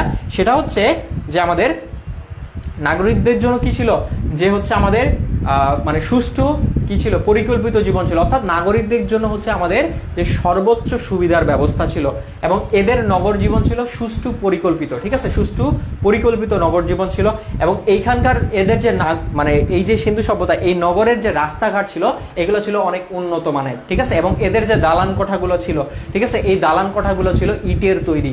ঠিক আছে, প্রত্যেকটা দালান ছিল এদের ইটের তৈরি, এবং এদের এই যে এই সভ্যতা, সিন্ধু সভ্যতার আমরা রাস্তার মধ্যে ল্যাম্পপোস্ট গুলা দেখতে পাই। ঠিক আছে, একটু পরপর ল্যাম্পপোস্ট গুলো ছিল এদের রাস্তার মধ্যে আর কি। ঠিক আছে, এবং এদের ভবন এবং বাড়িঘর গুলো কিসের তৈরি ছিল ভাইয়া? ইটের তৈরি ছিল। এবং এদের মানে দেখো মানে নগর জীবনের জন্য প্রয়োজনীয় সুযোগ সুবিধা এদের বিদ্যমান ছিল, নগর জীবনের জন্য প্রয়োজনীয় অর্থাৎ নাগরিকদের পর্যাপ্ত পরিমাণে সুযোগ সুবিধা এদের বিদ্যমান ছিল। এদের যে বাড়ি ঘর বলো, তারপরে এদের যে গোসলখানা, এগুলো ছিল উন্নত মানের। ঠিক আছে, তারপরে পয় প্রণালী, তারপরে পৌরসভা, সাংস্কৃতিক শিক্ষা, তারপরে শিল্প কার্য, এই সব কিছু কি ছিল ভাইয়া বলতো? উন্নত মানের ছিল। কাদের? এই যে হচ্ছে আমাদের সিন্ধু সভ্যতা। সো এই সিন্ধু সভ্যতার পরিচয়টা কিসের কারণে অতি বেশি পরিচিত? কি কারণে? তাদের উন্নত নগর ব্যবস্থার কারণে। অর্থাৎ নাগরিকদের মানে সর্বোচ্চ পরিমাণ সুবিধা এখানে বিদ্যমান ছিল। তাদের নগরের রাস্তাগুলো ছিল ইটের তৈরি। ঠিক আছে, এবং অনেক উন্নত ছিল, বেশ প্রশস্ত ছিল। রাস্তার নিয়মিত ব্যবধানে, অর্থাৎ রাস্তায় ল্যাম্পপোস্ট ছিল, একটু পরপর তাদের হচ্ছে ল্যাম্পপোস্ট বসানো ছিল। তারপরে বাড়িঘরগুলো ছিল ইটের তৈরি। নগর জীবনের হচ্ছে পর্যাপ্ত পরিমাণ যতগুলো সুবিধা দরকার সবকিছু এখানে বিদ্যমান ছিল। তাদের গোসলখানা, পয় প্রণালী থেকে শুরু করে পৌরসভা, সাংস্কৃতিক বিষয়, তারপরে হচ্ছে ধরো তোমাদের আরো যে বিভিন্ন ধরনের যে আছে আমাদের এই বিষয়গুলোতে কি করে তারা হচ্ছে সাহিত্যর ক্ষেত্রে বলো, সব দিক থেকে কি ছিল? উন্নত ছিল। এবং পর্যাপ্ত পরিমাণ কি ছিল ভাইয়া? যে হচ্ছে যে সুযোগ সুবিধা বিদ্যমান ছিল। এবং এই যে সভ্যতার যে মানুষরা ছিলেন, সিন্ধু সভ্যতার মানুষরা, তারা উন্নত পোশাক পরতো। ঠিক আছে, ঝলমলে পোশাক পরতো, অলংকার ব্যবহার করতো, অর্থাৎ সবকিছু কি ছিল? উন্নত ছিল আর কি। ঠিক আছে, সো এর জন্য কি এই সিন্ধু সভ্যতাটা হচ্ছে আমাদের সবচেয়ে বেশি পরিচিত। তাহলে এই বৈশিষ্ট্যগুলো খুব ভালোভাবে মনে রাখবা। ঠিক আছে, এখানে আমি দিয়ে দিছি, এই বিষয়টা মনে রাখবা। এবং এদের কি ছিল?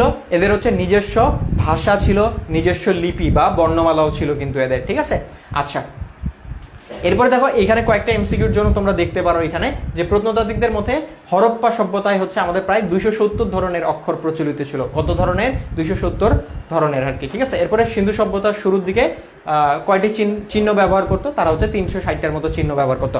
এবং এই যে সিন্ধু সভ্যতা, এই সিন্ধু সভ্যতার 4 ধরনের শ্রেণী আমরা দেখতে পারতাম। প্রথম শ্রেণীটা হচ্ছে দেখো, প্রথম শ্রেণী, দ্বিতীয় শ্রেণী, তৃতীয়, চতুর্থ শ্রেণী, এরকম ধরনের। তো প্রথম শ্রেণীর যারা অন্তর্ভুক্ত ছিল তারা হচ্ছে শাসক, পুরোহিত, চিকিৎসক, জ্যোতিষী, অর্থাৎ এরা ছিল 4টা শ্রেণী আমরা দেখতে পাইতাম, প্রথম, দ্বিতীয়, তৃতীয়, চতুর্থ, এই 4টা। তো প্রথম শ্রেণীর অন্তর্ভুক্ত কারা ছিল? শাসক, তারপরে চিকিৎসক, পুরোহিত, জ্যোতিষী, এরা ছিল প্রথম শ্রেণী। দ্বিতীয় শ্রেণীর অন্তর্ভুক্ত ছিল যোদ্ধারা, যারা মানে রাষ্ট্র রক্ষার জন্য যারা বিভিন্ন যুদ্ধে অংশগ্রহণ করতো, তারা দ্বিতীয় শ্রেণী। তৃতীয় শ্রেণীর মানে কারা ছিলেন? ব্যবসায়ী, শিল্পী, কারিগর, এরা ছিলেন তৃতীয় শ্রেণীর অন্তর্ভুক্ত। এবং চতুর্থ শ্রেণী ছিলেন নিম্ন শ্রেণীর মানুষরা, যারা হচ্ছে কৃষক, জেলে, তাঁতি, মিস্ত্রি, কারিগর, দুঃখিত, নিম্ন শ্রেণীর মানুষ না, শ্রমজীবী মানুষরা আর কি। ঠিক আছে, যে নিম্ন শ্রেণী ভুল করে বলে ফেলছে আর কি, স্লিপ অফ টাং, দুঃখিত এই বিষয়টার জন্য। কারণ আমি মোস্টলি হচ্ছে আমি প্রত্যেকটা শ্রমজীবী মানুষকে অনেক বেশি রেসপেক্ট করি। সো নিম্ন শব্দটা তাদের সাথে যায় না, তারা শ্রমজীবী ডেফিনেটলি। যাই হোক, মানে স্লিপ অফ টাং আর কি। সো দেখো চতুর্থ শ্রেণীর মানে ছিলেন কারা? যারা শ্রমজীবী মানুষ ছিলেন আর কি, কৃষক, জেলে, তাঁতি, মিস্ত্রি, কারিগর, তারা ছিলেন আর কি। ঠিক আছে, সো এই বিষয়গুলো একটু সুন্দরভাবে পড়ে নিবা, কেমন? সিন্ধু সভ্যতা সম্পর্কে বৈশিষ্ট্যগুলো আরো সুন্দরভাবে পড়ে নিবা, আমি জাস্ট মেইন পয়েন্টগুলো বলে দিলাম। এরপরে সিন্ধু সভ্যতা বিলুপ্তির কারণ কি কি ভাইয়া? বিলুপ্তির কারণ হচ্ছে দেখো, এই বিলুপ্তির কারণটা পড়তে হবে। তাহলে প্রথমে পড়বা সিন্ধু সভ্যতা কি, হ্যাঁ, তারপরে সিন্ধু সভ্যতার বৈশিষ্ট্যগুলো কি, এটা গুরুত্বপূর্ণ। গ ঘতে আসবে কিন্তু, উদ্দীপকে দেওয়া থাকবে বৈশিষ্ট্যগুলো এবং তোমাকে সভ্যতাটা খুঁজে বের করতে হবে। এরপরে সিন্ধু সভ্যতা বিলুপ্তির কারণ কি, বিষয়টা পড়বা সুন্দরভাবে। সো মনে রাখবা সিন্ধু সভ্যতা বিলুপ্তির কারণ কি, যে অনেকে ধারণা করে যে মহামারী, বন্যা, প্লাবন, ভূমিকম্প, ঠিক আছে, এগুলোর কারণে কি হয়, যে সিন্ধু সভ্যতার হচ্ছে আমাদের কি হয় বলতো, যে আমাদের পতন ঘটে আর কি। প্রত্নতাত্ত্বিকরা মনে করেন যে প্রায় খ্রিস্টপূর্ব 2750 অব্দের দিকে কি হয়, যে এই যে আমাদের যে সিন্ধু সভ্যতা, এই সিন্ধু সভ্যতা যেখানে গড়ে ওঠে আর কি, মহেঞ্জোদারো এবং মন্টগোমারির কথা বলতেছে আর কি। সো মন্টগোমারি, মহেঞ্জোদারো এই অঞ্চলগুলোতে কি হয়, যে একটা বন্যা হয় আর কি, ঠিক আছে, প্রলয়নকারী একটা বন্যা হয়, যে বন্যাটার কারণে কি হয়, সিন্ধু সভ্যতার কি হয়, যে আমাদের হচ্ছে মানে কি হয়, অর্থনৈতিক দিক থেকে অনেকটা দুর্বল হয়ে যায়, যার ফলে অন্যান্য সভ্যতার মানুষরা কি করে, যে তাদেরকে আক্রমণ করে এবং তারা কি হয়, যে হচ্ছে তাদের বিলুপ্তির এটা অন্যতম একটা কারণ হিসেবে ইয়া করা হয়। এরপরে বহিঃশত্রুদের আক্রমণ, আমরা জানি মানে প্রত্নতাত্ত্বিকবিদরা যেটা ধারণা করতেছেন, যে বহিঃশত্রু অর্থাৎ আর্যরা কি করতো, যে হচ্ছে এই যে সিন্ধু সভ্যতার যে মানুষরা ছিল তাদেরকে, তারা যখন অর্থনৈতিকভাবে দুর্বল হয়ে পড়ে তখন তাদেরকে কি করে, নানান দিক থেকে নানানভাবে আক্রমণ করে, যেটা ছিল তাদের কি, যে পতনের অন্যতম কারণ। এরপরে অভ্যন্তরীণ নানান ধরনের সংকট ছিল তাদের, যেটা তাদের অন্যতম ইয়া ছিল। এরপরে মাটির উর্বরতা হচ্ছে তাদের অনেকটা হ্রাস পেয়ে গেছিল, যে কারণে ফসল উৎপাদন হতো না, অর্থনৈতিক দিক থেকে তারা অনেকটা ভেঙে গেছিল, যে কারণে অন্যান্য সভ্যতার মানুষরা কি হয়, মানে খুব মানে দ্রুত আর কি তাদেরকে আঘাত করতো, এবং এর ফলে কি হয়, যে তাদের হচ্ছে আমাদের পতন ঘটে, এটা ধরে। এরপরে আবহাওয়া অথবা জলবায়ুর পরিবর্তনের কারণে কি হয়, যে এদের হয়, যেমন ওই যে বন্যার কথা বললাম, ঠিক আছে, যে কারণে তাদের পতন হয়েছিল বলে হচ্ছে ইয়া করে। এরপরে গড় বৃষ্টিপাতের পরিমাণ কমে গেছিল ওই অঞ্চলে, যে কারণে ফসল উৎপাদন হতো না, তারা বন উজাড় করে ফেলছিল, তারপরে হচ্ছে বন উজাড় করে ফেলছিল, ঠিক আছে। সো বৃষ্টিপাত কম হইতো, যে কারণে ফসল উৎপাদন হতো না ভালোভাবে, মানে ঘুরে ফিরে আর কি ওই অর্থনৈতিক বিষয়টাকে নির্দেশ করতেছে। সো এগুলো ছিল তো আমাদের কি বৈশিষ্ট্যগুলো, যে তাদের পতনের আর কি। তো তোমরা একটু এগুলো ভালোভাবে পড়বা, যে তাদের পতনের কারণগুলো কি ছিল, ঠিক আছে, এগুলো কিন্তু পরীক্ষায় আসবে। সো এই হচ্ছে সিন্ধু সভ্যতা, এখান থেকে আসবে। এরপরে লাস্ট একটা টপিক আছে, আর বেশিক্ষণ না, অল্প একটু সময়ের ক্লাস নিব। সো এইগুলো একটু সুন্দরভাবে পড়বা, কেমন? আচ্ছা, লাস্ট আরেকটা টপিক আছে, যেটার নাম হচ্ছে, দাঁড়াও আমি একটু নিয়ে যাই এটা।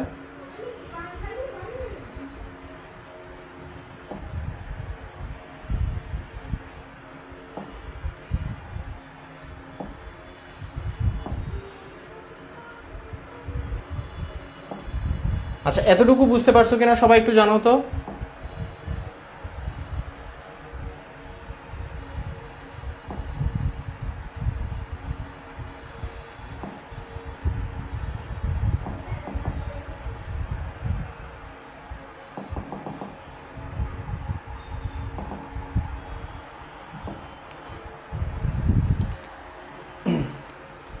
এই বুঝতে পারছো সবাই? ওকে, বলছে আলহামদুলিল্লাহ সব বুঝতে পারছি। ওকে, লাস্ট আরেকটা টপিক তোমাদের হচ্ছে প্রত্নতাত্ত্বিক নিদর্শন আছে। আমি প্রত্নতাত্ত্বিক নিদর্শনের দুই একটা জিনিস জাস্ট এখানে বলে দিব, তোমরা সুন্দরভাবে পড়ে নিবা, ঠিক আছে। তাহলে প্রত্নতাত্ত্বিক নিদর্শনের মধ্যে প্রথম যেটা আছে, তোমাদের দুইটা আছে, একটা একটু পড়ে নিবা।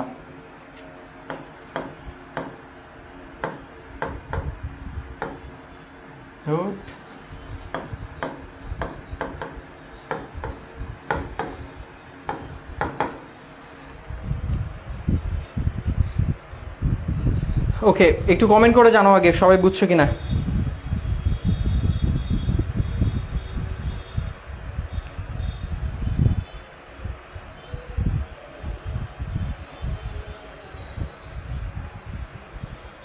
আচ্ছা দেখো, তোমাদের দুইটা প্রত্নতাত্ত্বিক নিদর্শন আছে। সো প্রথমে যেটা আছে পাহাড়পুর আছে, আরেকটা হচ্ছে ময়নামতি আছে। হ্যাঁ, সো আমি পাহাড়পুর সম্পর্কে সবার আগে একটু বলে দেই, যে পাহাড়পুর কি, পাহাড়পুর হচ্ছে যে আমাদের একটা কি বলতো, পাহাড়পুর হচ্ছে আমাদের একটা বৌদ্ধ বিহার, তাই না। এবং এই পাহাড়পুর বৌদ্ধ বিহারের আসল নাম কি, আমরা জানি সোমপুর বিহার। কি বলতো, সোমপুর বিহার, ঠিক আছে, সোমপুর বিহার।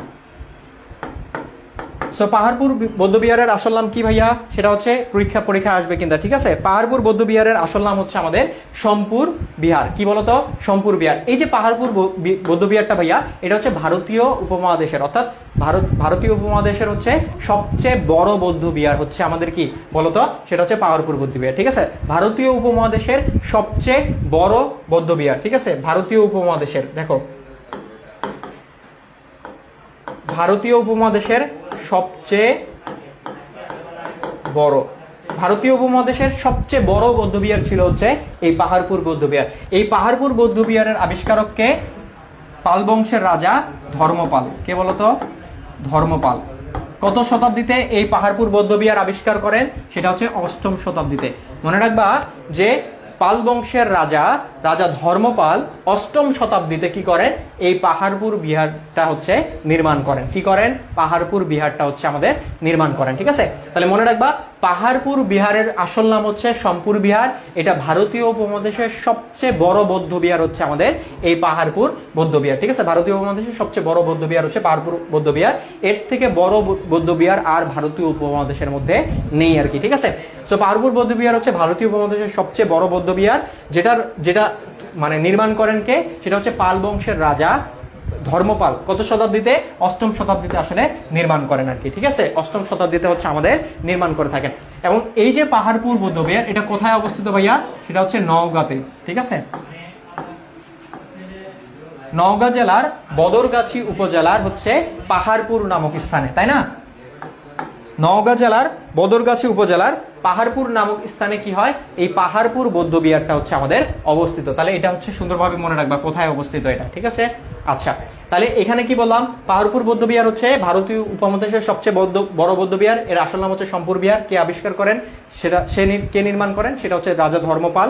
ঠিক আছে, কত শতাব্দীতে? 8ম শতাব্দীতে। কোথায় অবস্থিত? নওগাঁ জেলার বদরগাছি উপজেলার, সেটা হচ্ছে যে পাহাড়পুর নামক স্থানে হচ্ছে এই পাহাড়পুর বৌদ্ধবিহারের মানে অবস্থিত আর কি। এবং এই যে পাহাড়পুর বৌদ্ধবিহার, এটা হচ্ছে ইউনেস্কোর যে আমাদের কি বলতো, ইউনেস্কোর বিশ্ব সংস্কৃতির হচ্ছে কি যে ঐতিহ্য হিসেবে স্বীকৃতি পেয়েছে। ইউনেস্কো এর বিশ্ব সংস্কৃতির ঐতিহ্য হিসেবে কি হিসেবে ভাইয়া বলতো? এই পাহাড়পুর বৌদ্ধবিহারটা হচ্ছে আমাদের স্বীকৃতি পেয়েছে আর কি। ঠিক আছে, তাহলে এটা কিন্তু মনে রাখবা। তাহলে এই কয়েকটা কিন্তু এমসিকিউর জন্য আসবে এবং এগুলো কিন্তু বিশ্ববিদ্যালয়ে ভর্তি পরীক্ষাও আসে, সো বি কেয়ারফুল। তাহলে দেখো, পাহাড়পুর বৌদ্ধবিহারের আসল নাম হচ্ছে সোমপুর বিহার। ভারতীয় উপমহাদেশের সবচেয়ে বড় বৌদ্ধ বিহার। কে আবিষ্কার করেন? রাজা ধর্মপাল। কত শতাব্দীতে? 8ম শতাব্দীতে। কোথায় অবস্থিত? নওগাঁ জেলার বদরগাছি উপজেলার পাহাড়পুর নামক স্থানে। এবং এই যে পাহাড়পুর বৌদ্ধ বিহার, এটা হচ্ছে ইউনেস্কোর বিশ্ব সংস্কৃতির কি ঐতিহ্য হিসেবে স্বীকৃতি পেয়েছে আর কি। ঠিক আছে, বিশ্ব সংস্কৃতির ঐতিহ্য হিসেবে স্বীকৃতি পেয়েছে। তাহলে এগুলো খুব সুন্দরভাবে পাহাড়পুর সম্পর্কে তোমরা জেনে নিবা। ঠিক আছে, তাহলে এই যে পাহাড়পুর বৌদ্ধ বিহার, এই পাহাড়পুর বৌদ্ধ বিহারটা সর্বপ্রথম আমাদের মানে আবিষ্কার তো করেন হচ্ছে রাজা ধর্মপাল, বাট এটা পরবর্তীতে কি হয় আমরা জানি যে পরবর্তীতে কি হয়, যে এই পাহাড়পুর বৌদ্ধবিহারের যে ইটগুলো ছিল এগুলোতে কি হয় যে মানে টিলা জমে তোমার কি হয় যে আমাদের স্তূপে পরিণত হয়। সো পরবর্তীতে কি হয় যে ওইখানে বিভিন্ন ধরনের গাছপালা মানে গাছপালা হচ্ছে তোমার হচ্ছে জন্মগ্রহণ করে এবং এর ফলে কি হয় এটা এক ধরনের জঙ্গলে পরিণত হয়। সো মানে দেখতে আর কি অনেকটা পাহাড়ের মতো মনে হয়। সো ওই বিষয়টা দেখে কি করে যে ওই স্থানীয় মানুষরা কি করেন যে এটা নাম রাখেন হচ্ছে পাহাড়পুর আগে। কি রাখেন বলতো? পাহাড়পুর রাখেন। ঠিক আছে, সো এই বিষয়গুলো তোমরা পড়বা। এরপরে পাহাড়পুরের কিছু প্রত্নতাত্ত্বিক নিদর্শন আছে, যেই প্রত্নতাত্ত্বিক নিদর্শনগুলো তোমাদেরকে জানতে হবে। তাহলে একটা সহজ উপায় বলে দিচ্ছি তোমাদেরকে পাহাড়পুরের প্রত্নতাত্ত্বিক নিদর্শনগুলো মনে রাখার। সেটা হচ্ছে যেখানে উদ্দীপকে যদি দেখো ভিটা কথাটা আছে, কি দেখো ভিটা কথাটা যদি উদ্দীপকে পাও তাহলে উত্তর হবে পাহাড়পুর। কি হবে? পাহাড়পুর। ভিটা, যেমন সত্যপীরের ভিটা কোথায় আছে? পাহাড়পুরে আছে। ঠিক আছে, পাহাড়পুরের একটা প্রত্নতাত্ত্বিক নিদর্শন হচ্ছে আমাদের কি সত্যপুরের ভিটা। ঠিক আছে, তোর ক্লাস পড়ে হচ্ছে। তাহলে ভিটা পাইলে কি বুঝবা? পাহাড়পুর। কি বুঝবা? পাহাড়পুর বুঝবা। ঠিক আছে, এছাড়া আর কি আছে আমাদের? যেখানে গন্ধেশ্বরী মন্দির আছে, তারপরে স্নানঘাট আছে, তাই না? আরো বিভিন্ন ধরনের বিষয়গুলো আছে, এগুলো একটু পড়বা। যদি দেখো উদ্দীপকে আছে ভিটা তাহলে উত্তর হবে পাহাড়পুর। যদি দেখো মুরা আছে কথাটা, কি বলতো? মুরা, তাহলে বুঝবা ময়নামতি। কি হবে? ময়নামতি। ঠিক আছে, সো মুরা কথাটা দেখলে উদ্দীপকে যদি দেখো মুরা আছে তাহলে উত্তর হবে ময়নামতি। ঠিক আছে, প্রত্নতাত্ত্বিক নিদর্শনের কথা যদি বলে তাহলে যদি দেখো মুরা তাহলে হবে কি উত্তর? ময়নামতি। যেমন চারপত্র মুরা, তারপরে হচ্ছে আমাদের কি আরো বিভিন্ন ধরনের মুরা আছে না ওইখানে। সো ওগুলা মুরা দেখলে, উদ্দীপকে মুরা দেখলে বুঝবা এটা হচ্ছে ময়নামতি। আর যদি ভিটা কথাটা থাকে তাহলে সেটা হচ্ছে পাহাড়পুর। ঠিক আছে, সো এগুলো একটু ভালোভাবে পড়ে নিবা, কেমন? আচ্ছা, তাহলে এখানকার সামাজিক গুরুত্ব কি, ঐতিহাসিক গুরুত্ব কি, এই টপিকগুলো একটু ভালোভাবে করবা পাহাড়পুরের। এরপরে ময়নামতি সম্পর্কে আমি একটু বলবো। ঠিক আছে, আচ্ছা, তাহলে ভিটা বললে কার কথা মনে রাখবা? সেটা হচ্ছে পাহাড়পুরের কথা মনে রাখবা। ঠিক আছে, আচ্ছা, এর পাশাপাশি কি আছে এখানে? বিভিন্ন ধরনের আমাদের কি আছে ভাইয়া?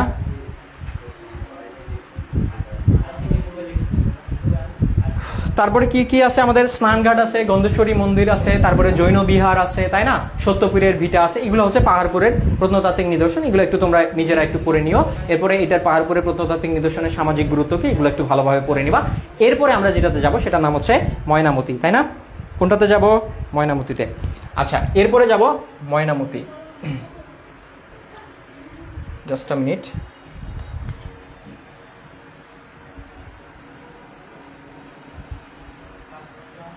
আচ্ছা, এরপরে আসবো কোথায়? ময়নামতি।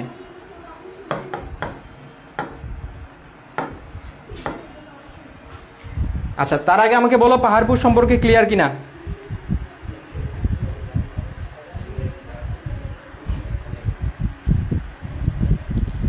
আচ্ছা, তাহলে দেখো ময়নামতি সম্পর্কে আমি বলি যে আমাদের হচ্ছে যতগুলা বৌদ্ধবিহার আছে, ঠিক আছে, প্রাচীনতম বৌদ্ধবিহার আছে, তার মধ্যে একটা অন্যতম ঐতিহাসিক নিদর্শন হচ্ছে আমাদের এই ময়নামতি। কি বলতো ভাইয়া? ময়নামতি। অর্থাৎ ময়নামতি হচ্ছে প্রাচীন হচ্ছে কি আমাদের যে যতগুলো বৌদ্ধবিহার আছে, এই বৌদ্ধবিহারগুলোর মধ্যে একটা অন্যতম নিদর্শন হচ্ছে কি ভাইয়া বলতো? আমাদের হচ্ছে ময়নামতি। এবং আমি কি বলছি, উদ্দীপকে যখনই দেখবা মুরা কথাটা আছে, আচ্ছা মুরার কথাটা পরে আসতেছি, ময়নামতি আছে আর কি, ঠিক আছে। এরপর মনে রাখবা বাংলাদেশের বৌদ্ধ সভ্যতার সবচেয়ে বেশি পরিমাণ ধ্বংসাবশেষ পাওয়া গেছে হচ্ছে ময়নামতিতে। কোথায় ভাইয়া? ময়নামতিতে। বাংলাদেশের বৌদ্ধ সভ্যতার সবচেয়ে বেশি পরিমাণে ধ্বংসাবশেষ পাওয়া গেছে কোথায়? ময়নামতিতে পাওয়া গেছে। কোথায় পাওয়া গেছে? ময়নামতিতে পাওয়া গেছে, ঠিক আছে। তো এটা মনে রাখবা। তাহলে এই যে ময়নামতি, ময়নামতি হচ্ছে আমাদের কতগুলো ছোট ছোট পাহাড়ের সমষ্টি, ঠিক আছে, ক্ষুদ্র ক্ষুদ্র কয়েকটা কিছু পাহাড়ের সমষ্টি হচ্ছে এই ময়নামতি, ঠিক আছে ভাইয়া। আচ্ছা, এই ময়নামতির যে উত্তর অংশ, কি বললাম যে ময়নামতির যে আমাদের উত্তর অংশ, এই উত্তর অংশটা কি নামে পরিচিত? উত্তরটা হচ্ছে ময়নামতি নামে পরিচিত। দেখো উত্তর, এটা প্রশ্ন আসবে, হ্যাঁ, উত্তরটা কি নামে পরিচিত? ময়নামতি। দক্ষিণটা কি নামে পরিচিত?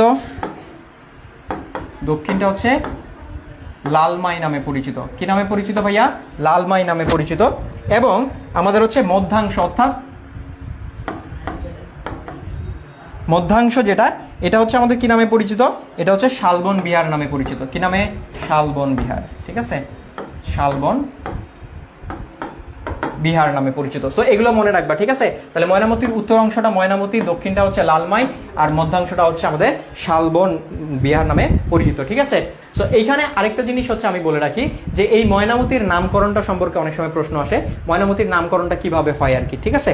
তাহলে এটা কোথায় অবস্থিত? এটা হচ্ছে কুমিল্লায় অবস্থিত। কিন্তু কোথায়?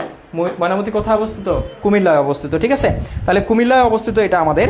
এবং আমরা জানি কুমিল্লায় কোথায়? কুমিল্লা শহর থেকে প্রায় 8 কিলোমিটার পশ্চিমে হচ্ছে ময়নামতি লালমাই নামক স্থানে হচ্ছে এই ময়নামতির হচ্ছে কি বলতো যে আমাদের অবস্থান, তাই না? তাহলে কুমিল্লা শহর থেকে 8 কিলোমিটার পশ্চিমে কি যে হচ্ছে আমাদের লালমাই এবং ময়নামতি নামক স্থানে হচ্ছে কি আমাদের এই ময়নামতি হচ্ছে আমাদের কি অবস্থিত।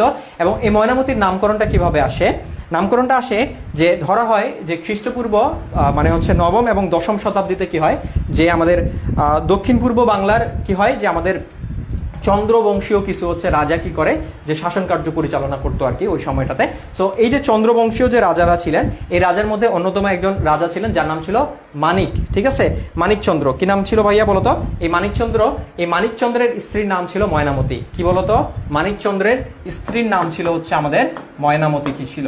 ঠিক আছে, মানিকচন্দ্রের স্ত্রীর নাম ছিল ময়নামতি। তো রাজা মানিকচন্দ্র যখন মারা যায়, সো আমরা কি জানি রাজা যখন মারা যায় তখন তার পুত্রকে কি করা হয় যে মানে হচ্ছে রাজা হিসেবে নিযুক্ত করা হয়। বাট তার পুত্র তখন ওই সময়টাতে অনেক ছোট ছিল আর কি, অর্থাৎ রাজা মানে মানিকচন্দ্র মারা যাওয়ার সময় তার পুত্র অনেক ছোট ছিল। ফলে কি হয়, রাজকার্য তো পরিচালনা করতে হবে। এখন পরিচালনার দায়িত্বটা কে নিবে? তাহলে ওই সময় রাজকার্য পরিচালনার দায়িত্ব নেয় তার স্ত্রী, অর্থাৎ রাজা মানিকচন্দ্রের স্ত্রী ময়নামতি কি করে যে রাজ্যে মানে রাজকার্য পরিচালনার জন্য কি করে যে হচ্ছে আমাদের মানে দায়িত্ব নেয়। এবং ইনি ছিলেন কি অনেক জ্ঞানের অধিকারী ছিলেন এবং অনেক দূরদর্শিতা সম্পন্ন একজন নারী ছিলেন আর কি, ঠিক আছে। এবং তিনি অনেক সুন্দরভাবে কি করেন যে শাসন কার্য হচ্ছে পরিচালনা করেন। তো পরবর্তীতে কি করা হয় যে তার নাম অনুসারে অর্থাৎ রানী ময়নামতির নাম অনুসারে এই স্থানটার নামকরণ করা হয় কি যে আমাদের ময়নামতি আর কি। কি করা হয় ভাইয়া? ময়নামতি করা হয়ে থাকে, ঠিক আছে। কি করা হয়? ময়নামতি করা হয়ে থাকে আর কি। তাহলে ময়নামতি নামটা কোথায় আসলো? রাজা মানিকচন্দ্রের স্ত্রী, ঠিক আছে, যার নাম হচ্ছে ময়নামতি ছিল, তাই তিনি হচ্ছেন অনেক জ্ঞানীর অধিকারী ছিলেন এবং তার কি বলবো অনেক বিচক্ষণ ছিলেন এবং কি বললাম যে অনেক দূরদর্শিতা সম্পন্ন একজন নারী ছিলেন। তার নাম অনুসারে কি করা হয় যে এই নামটা, এই স্থানটার নাম করা হয় হচ্ছে আমাদের ময়নামতি, ঠিক আছে। তাহলে এইগুলো তোমরা একটু সুন্দরভাবে পড়বা। তারপরে এখানে আরেকটা জিনিস তোমরা একটু মনে রাখবা, এখানে আমি একটু আগে কি বললাম, এখানে 3টা বিহার পাবা তোমরা, ঠিক আছে। একটা হচ্ছে দেখো শালবন বিহার, শালবন বিহার, তারপরে আনন্দ বিহার, আনন্দ, আচ্ছা আনন্দ বিহার। আচ্ছা এখানে একটা জিনিস বলে রাখি, মনে রাখবা এই যে আনন্দ বিহার না, এটা হচ্ছে বাংলাদেশের 2য় বৃহত্তম বিহার, অর্থাৎ পাহাড়পুর বৌদ্ধ বিহারের পরে বাংলাদেশের 2য় বৃহত্তম বৌদ্ধ বিহারের নাম হচ্ছে আনন্দ বিহার। কি বলতো ভাইয়া? আনন্দ বিহার হচ্ছে পাহাড়পুরের পরে কি যে আমাদের 2য় বৃহত্তম বৌদ্ধ বিহার হচ্ছে বাংলাদেশের 2য় বৃহত্তম বৌদ্ধ বিহারের নাম কি? সেটা হচ্ছে আনন্দ বিহার, ঠিক আছে। এই আনন্দ বিহারের হচ্ছে আমাদের কি করেন, কে নির্মাণ করেন? এই আনন্দ বিহারটা নির্মাণ করেন হচ্ছে শ্রী আনন্দ ঘোষ, ঠিক আছে, আনন্দ ঘোষ। সো শ্রী আনন্দ ঘোষ কি করেন যে এই আনন্দ বিহারটা হচ্ছে আমাদের নির্মাণ করেন। কি করেন ভাইয়া? নির্মাণ করেন, ঠিক আছে।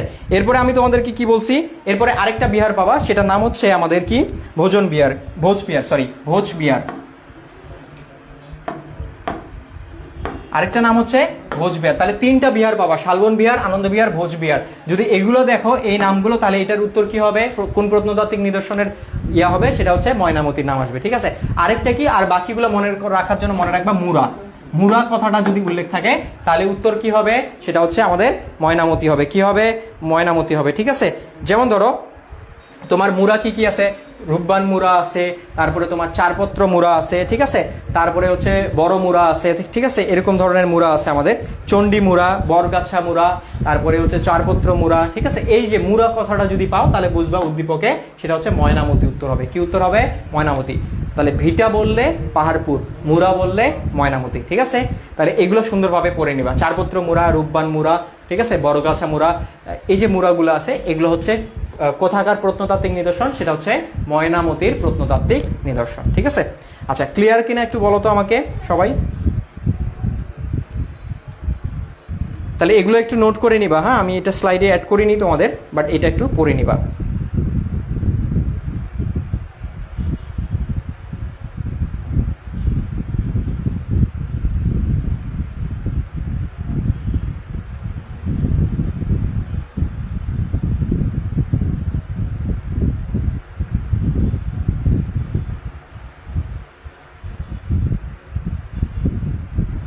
বুঝতে পারছো সবাই? বলো।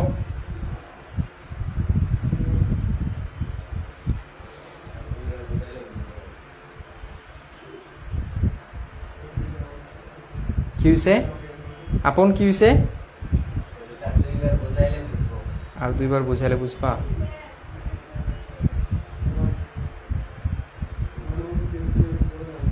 আচ্ছা ভাইয়া, তাহলে সবাই বুঝতে পারছো আশা করতেছি। ওকে, তাহলে এই টপিকগুলো খুব সুন্দরভাবে পড়বা, হ্যাঁ। এখানে কিন্তু 2টা প্রশ্ন আসবে এই চ্যাপ্টার থেকে, সো খুবই গুরুত্বপূর্ণ। আচ্ছা আশা করতেছি তোমরা সবাই বুঝতে পারছো, এই হচ্ছে বিষয় আর কি। যাই হোক, আমি আর ক্লাস বাড়াবো না, দ্যাটস ইট। তোমাদের প্রায় ছুটি আর কি আজকে, সো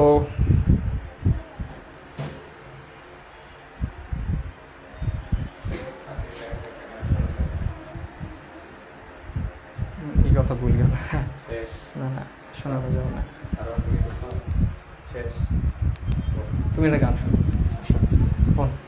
তুমি বলছিলা গান শোনাবা, ওদেরকে বলছো কিন্তু সমাজ বিজ্ঞান, না না সমাজ বিজ্ঞান ছিল।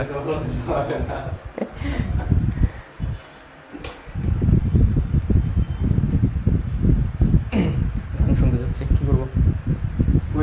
জুবাইর, সানোয়ার কই? চলে গেছো? এখন থেকে 1 ঘন্টা আগে গেছে। আচ্ছা এই এদিকে আয় জুবাইর, ইসলামের ইতিহাসের শিক্ষক। এদিকে আয়, এদিকে আয়, গান গা একটা। ভাই এখন এই যে তোমাদের জুবাইর ভাইয়া আসছে, ঠিক আছে, তোমাদের ভাইয়া একটা গান গাবে আমি তোমাদের ইসলামের উদ্দেশ্যে। ইতিহাস পড়াই, বুঝছিস? হুজুর হওয়ার কথা আমার, তো প্রথম গান গাবো। তুই তো ক্যাম্পাসে তো গান শোনা আমাদের, ক্যাম্পাসের ব্যাপারটা অন্য হিসেবে আলাদা। পোলাপানদেরকে গান শোনা একটা। ক্লাস নিতেছো, ক্লাস নাও, ঠিক টাইমে শেষ করবা ক্লাস। শোনা একটা গান শোনা। দেখি ওরা কি বলে, ওরা যদি বলে তো আমি গান সালাম দিছো গাওয়া- তোরে, সালাম দিছো অনেকে। ভাইয়া আপনি তাহলে গজল ইসলামের ইতিহাসের গজল শোনা। হ্যাঁ, ওই ডিস্টার্ব করবে, ওই প্রতিদিন ক্লাসে বলে ভাই একটা গজল শোনান। গানের রিকোয়েস্ট করলে হয়তো বা শোনাইতে পারি, কিন্তু এই নিজেই বললো হুজুর হবে। হ্যাঁ তবে আচ্ছা তুই গান গাবি? হ্যাঁ, গান গাবি? গায় একটা। এটা হচ্ছে দর্শকরা যদি বলে তাহলে মানা যায়, কিন্তু তুমি বললে তো গাওয়া যাবে না। এই গান শুনবা তোমরা নাকি হচ্ছে তোমাদের জুবার ভাইয়া কি গজল শোনাবে তোমাদেরকে? কি শোনাবে বলো, কমেন্ট করো, দ্রুত শেষ করতে হবে। ভালো লাগছে। তাড়াতাড়ি শেষ করো, আমার ক্লাস আছে। আর একটু সময় বেশি দিস পারলে আমি গানটা শোনাই দিব না। হ্যাঁ, এরাই তো কমন স্টুডেন্ট, তোর স্টুডেন্ট যেগুলো এগুলো আমার। তোর কাছে ওয়াজ শুনতে চাইছি। একটা গান আসতেছি ইসলামের ইতিহাস ক্লাস, ওয়াজ শোনাবে, ওয়াজ শোনাবো। ওয়াজ শোনাতে চাইছি।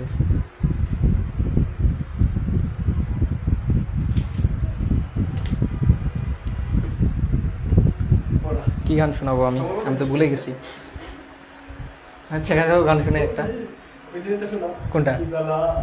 আচ্ছা, কি জ্বালা দিয়া গেল মরে।